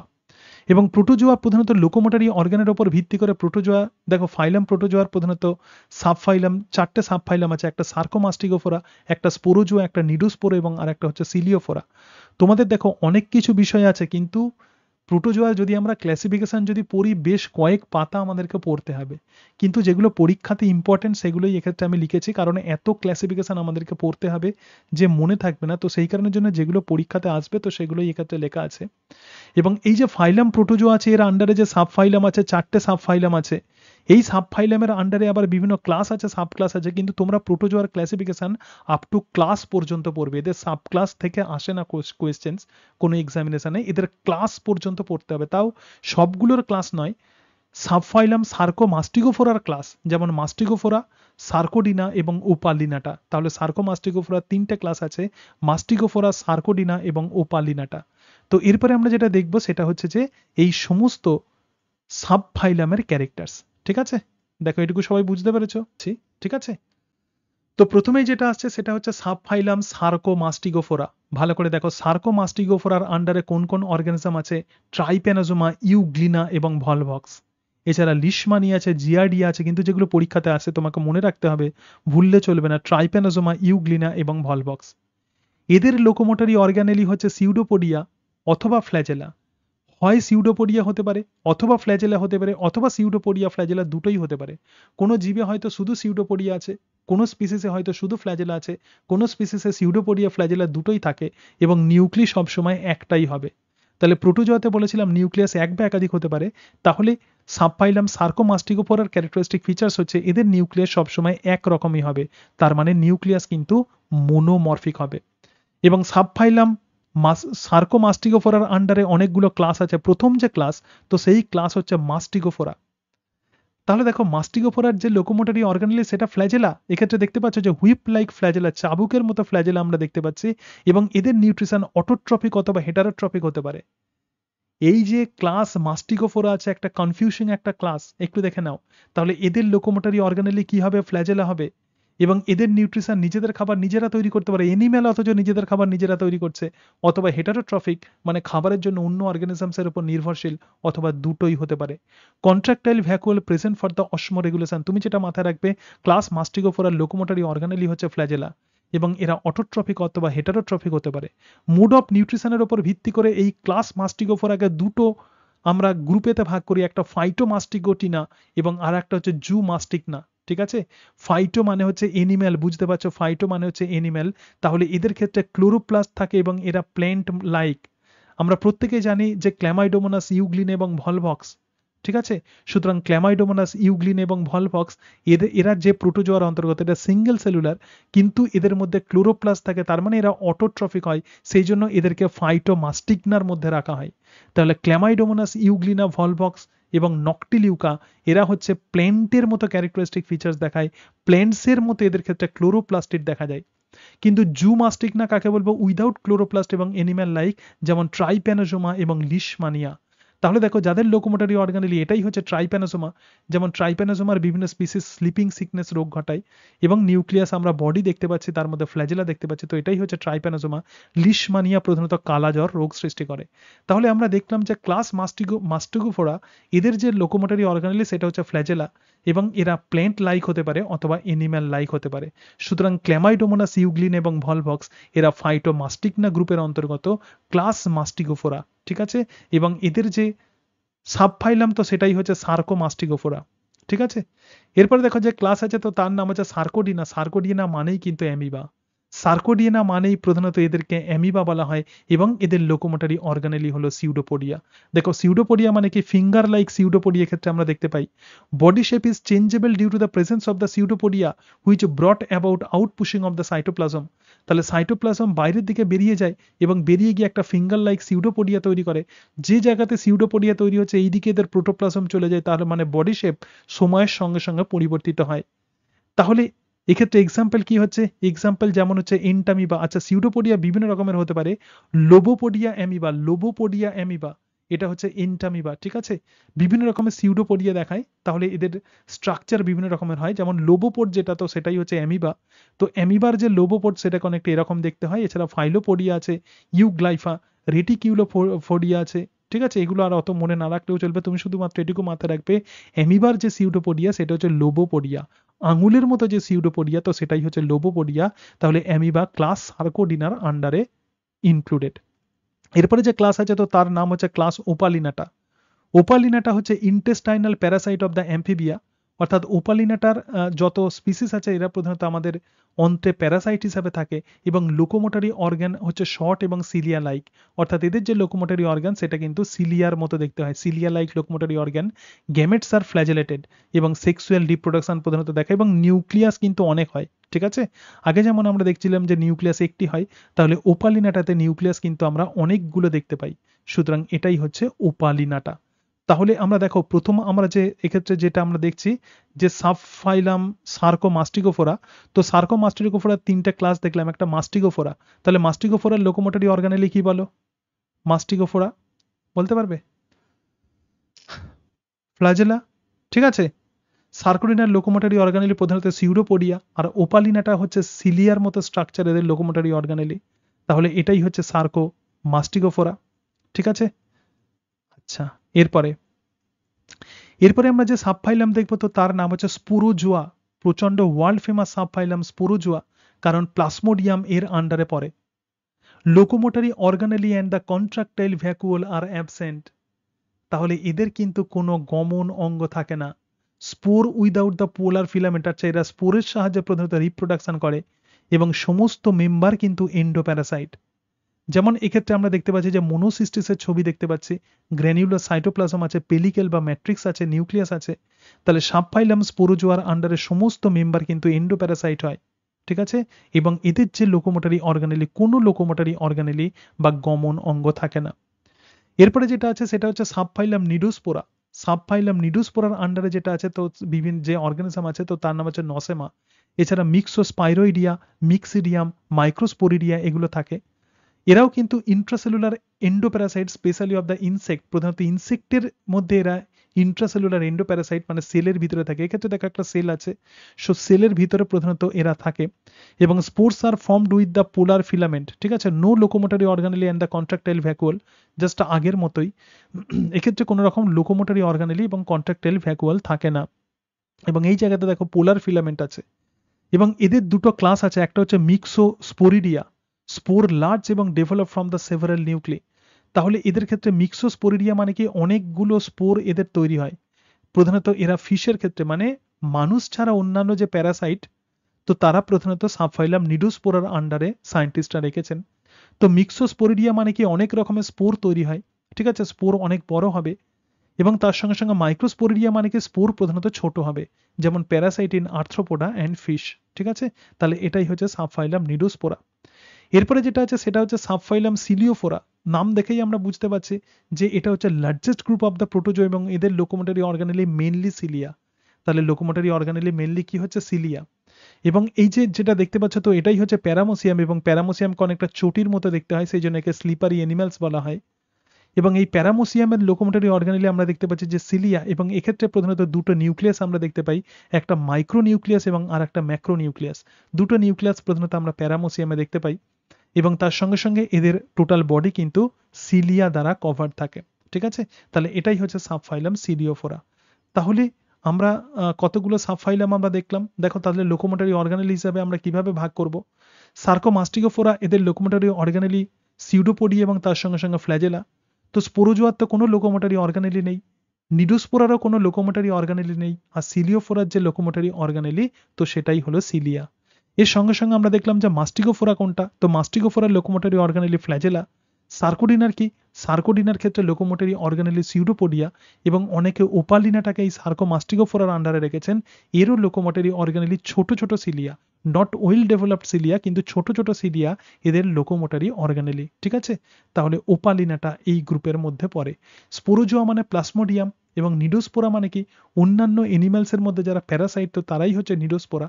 আর সিলিওফোরা যেমন আমরা দেখলাম যে প্যারামোসিয়াম, সিলিওফোরার ক্যারেক্টারিস্টিক ফিচার্স হচ্ছে এক্ষেত্রে দুটো নিউক্লিয়াস দেখা যায়, একটা মাইক্রো নিউক্লিয়াস এবং আর একটা ম্যাক্রো নিউক্লিয়াস। ঠিক আছে, এরপরে দেখো প্রোটোজোয়া প্রধানত বিভিন্ন রকমের ডিজিজ তৈরি করে, যেমন অ্যামিবিক ডিসেন্ট্রি বা আমাশয় রোগ সৃষ্টি করে, Entamoeba হিস্টোলাইটিক R Entamoeba হার্টমানি। Are sleeping sickness, দেখো বিভিন্ন রকমের স্লিপিং সিকনেস হয়, আফ্রিকান স্লিপিং সিকনেস ঘটায় ট্রাইপ্যানোজোমা গ্যাম্বিয়ানসি, এবং চাগাস ডিজিজ যেটা ঘটায় সেটা হচ্ছে ট্রাইপ্যানোজোমা ক্রুজি। তো চাগাস ডিজিজ কিন্তু সাউথ আমেরিকান শিশুদের দেখা যায়। ঠিক আছে, এবং নাগানা ডিজিজ দেখায় কে ট্রাইপ্যানোজোমা ব্রুসি, ডোমেস্টিক অ্যানিম্যালসের মধ্যে এই ডিজিজ হয়, এবং সুরা ডিজিজ প্রধানত ক্যাটেলের মধ্যে হয়, যেটি যে ঘটায় তার নাম ট্রাইপ্যানোজোমা ইভেন্সি। তাহলে স্লিপিং সিকনেস এর জন্য বিভিন্ন রকমের প্রধানত ট্রাইপ্যানোজোমার স্পিসিস প্রধানত দায়ী হয়। আফ্রিকান স্লিপিং সিকনেস কে ঘটায়, চাগাস ডিজিজ কে ঘটায়, এবং সুরা ডিজিজ ইন ক্যাটেল কে ঘটায়, এগুলো মাথায় রাখবে। ডায়রিয়া দেখো বিভিন্ন স্পিসিস আছে, একটু পড়বে। ম্যালেরিয়াতে দেখো বিভিন্ন স্পিসিস আছে, প্লাসমোডিয়াম ফ্যালসিপেরাম ম্যালিগন্যান্ট ম্যালেরিয়া, এবং জ্বর 36 থেকে 48 ঘন্টা অন্তর অন্তর হয়। প্লাসমোডিয়াম ভাইভ্যাক্স দেখো বিনাইন টার্সিয়ান ম্যালেরিয়া, জ্বর 48 ঘন্টা অন্তর অন্তর আসে। Plasmodium ovale mild tertian malaria, 3 দিন অন্তর অন্তর জ্বর আসে। এবং প্লাসমোডিয়াম, এটা হচ্ছে ওভ্যালি সরি, প্লাসমোডিয়াম ম্যালেরিয়া হচ্ছে কোয়াটার্ন ম্যালেরিয়া, 4 দিন অন্তর অন্তর জ্বর আসে। আর লিশমানিয়াসিস দেখো লিশমানিয়া ডোনোভানি এরা কালা জ্বর তৈরি করে, লিশমানিয়া ডোনোভানি। তো সেই কারণের জন্য একে এই জ্বর প্রথম দমদমে আবিষ্কার হয়েছিল, সেই জন্য একে দমদম ফিভার বলে, বা একে আমরা বলবো ভিসেরাল লিশমানিয়াসিস। এছাড়া লিশমানিয়া ট্রপিকা যেটা করে সেটা হচ্ছে কিউটেনিয়াস লিশমানিয়াসিস, এক্ষেত্রে স্কিনে কালো কালো স্পট পড়ে যায়। এবং লিশমানিয়া ব্রাজিলিয়ানসিস আবার মিউকোকিউটেনিয়াস আমেরিকান লিশমানিয়াসিস ঘটায়। প্রধানত এনিম্যালসের মধ্যে, হিউম্যানের মধ্যে যে সমস্ত প্যারাসাইটিক প্রোটোজোয়া যেগুলি ইম্পর্টেন্ট আমি এক্ষেত্রে লিখে দিয়েছি, এগুলো একটু মাথায় রাখবে, যেগুলো হাইলাইট করা আছে এগুলো ভালো করে পড়তে হবে। ঠিক আছে, তাহলে এটাই হচ্ছে ফাইলাম প্রোটোজোয়া। এরপরে আমরা ফাইলাম পরিফেরা, এরপরে আমরা যেটা পড়বো তো সেটাই হচ্ছে ফাইলাম পরিফেরা। ফাইলাম পরিফেরা মানে কি? ফাইলাম পরিফেরাতে আমি বলেছিলাম যে এদের মধ্যে সেলুলার গ্রেডেশন দেখা যায়। ডিফারেন্ট টাইপের সেল প্রধানত বিভিন্ন রকমের ফাংশন করে, তো একেই বলা হয় সেলুলার লেভেল অফ অর্গানাইজেশন। তো এক্ষেত্রে ফাইলাম পরিফেরার ক্যারেক্টারিস্টিক ফিচার্স হচ্ছে এদের দেহের মধ্যে একটা বড় ক্যাভিটি থাকে। তো এই রকম একটা ক্যাভিটি আমরা এদের দেহের মধ্যে দেখতে পাবো, তো সেটাই হচ্ছে ওয়াটার ভাস্কুলার একটা ক্যাভিটি আমরা দেখতে পাবো। এবং এই ওয়াটার ভাস্কুলার ক্যাভিটি বা স্পঞ্জোসিল, তো একে আমরা বলবো স্পঞ্জোসিল। ঠিক আছে, এই এই যে ক্যাভিটি আছে তো একেই আমরা বলবো স্পঞ্জোসিল। স্পঞ্জোসিল বা এই যে গহ্বর, ওয়াটার পাসিং থ্রু দ্য পোরস, আচ্ছা এদের বডিতে অনেক ছোট ছোট ছিদ্র থাকে, তো তাকেই বলা হয় অস্টিয়া। এটা একটা অস্টিয়া, এটা একটা অস্টিয়া, এটা একটা অস্টিয়া। আর দেহের সামনের দিকে একটা বড় ছিদ্র থাকে, তাকেই বলে অস্কিউলাম। অর্থাৎ স্পঞ্জোসিল এর গায়েতে অনেক ছোট ছোট ছিদ্র থাকে, সেগুলোকে বলে অস্টিয়া, আর সামনের দিকে যে বড় ছিদ্র থাকে তো তাকেই আমরা বলবো অস্কিউলাম। এবং এই যে স্পঞ্জোসিল তোমরা দেখতে পাচ্ছ, তো এই জায়গাতে এক রকমের স্পেশাল টাইপের সেল থাকে, তো তাকেই বলে choanocyte cell. The spongocoel is lined with a flagellated cell called the coanocyte cell, এবং এই কোয়ানোসাইট সেলের রিজেম্বলেন্সি আছে কার সঙ্গে বলতে পারবে? কোয়ানোফ্ল্যাজেলেট লাইক অ্যানসেস্টার। ঠিক আছে, তাহলে দেখো এই যে সেল আছে তো এটাকেই আমরা বলবো কোয়ানোসাইট সেল, এবং এই কোয়ানোসাইট সেলকে আমরা বলবো কলার সেল। একটু ভালো করে দেখো, তাহলে দেখো এই যে কোয়ানোসাইট সেল আছে যেটা প্রথমত স্পঞ্জোসিলকে কভার করে রাখে, তো এই কোয়ানোসাইট সেলকে অনেকটা এরকম দেখতে হয়। তো এই জায়গাতে প্রধানত একটা বড় ফ্ল্যাজেলা থাকে, এবং তার সঙ্গে সঙ্গে এরকম টাইপের কলার লাইক স্ট্রাকচার থাকে, কিছু প্রজেকশন থাকে, এবং তার সঙ্গে সঙ্গে এই যে সেল আছে এটাই হচ্ছে কোয়ানোসাইট সেল। এবং এই কোয়ানোসাইট সেল কি কাজ করে, বিভিন্ন এর যে ফ্ল্যাজেলা আছে সেই ফ্ল্যাজেলার মুভমেন্ট হয়, তাহলে জল এই যে পোর দিয়ে ঢুকছে এবং পোর দিয়ে ঢুকে এই স্পঞ্জোসিলের মধ্যে আসছে এবং কোয়ানোফ্ল্যাজেলের সেলগুলোর প্রধানত বিটিং হয়, এবং যখন বিটিং হয় তখন কি হবে, তখন ওয়াটার প্রধানত এই অস্কিউলাম দিয়ে বাইরে বেরিয়ে চলে যায়, এবং যখন এরকম ঘটনা ঘটে তখন ফুড পার্টিকেলসগুলো প্রধানত এদের দেহের মধ্যে এই যে কলার সেলের মধ্যে আটকে যায়, এবং আটকে গিয়ে কি হবে, আটকে গিয়ে তারপর এরা ক্রমশ এই কোয়ানোসাইট সেল দিয়ে এদের দেহের মধ্যে আরো এক রকমের স্পেশাল টাইপের সেল আছে, তাকে বলে অ্যামিবোসাইট সেল, এবং এই অ্যামিবোসাইট সেল তখন এই ফুড পার্টিকেলগুলোকে খেয়ে নেয়।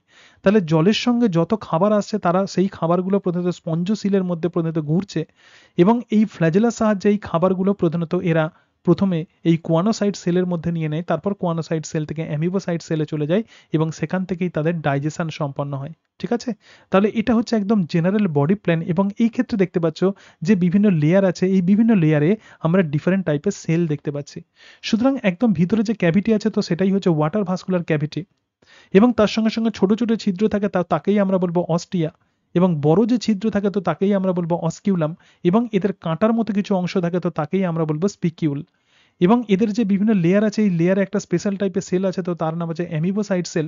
This cells can transport the nutrient to the other cell, the sponge body. ঠিক আছে, অ্যামিবোসাইট যে সমস্ত সেলগুলো আছে এই সেলগুলো বিভিন্ন নিউট্রিয়েন্ট, যেটা কলার সেল যে নিউট্রিয়েন্টকে ক্যাপচার করেছে সেই নিউট্রিয়েন্টগুলোকে অন্য সেলের মধ্যে নিয়ে চলে যায়, এবং produce the materials of the skeletal fibres, মানে ছোট ছোট স্কেলিটাল ফাইবার্স তৈরি করে, কাঁটার মতো কিছু স্ট্রাকচার তৈরি করে, or become any type of the sponge cell as needed. তাহলে অ্যামিবোসাইট সেলের কিন্তু প্রধানত টটিপটেন্ট ধর্ম আছে, বা এটা অনেকটা স্টিম সেলের মতো কাজ করে।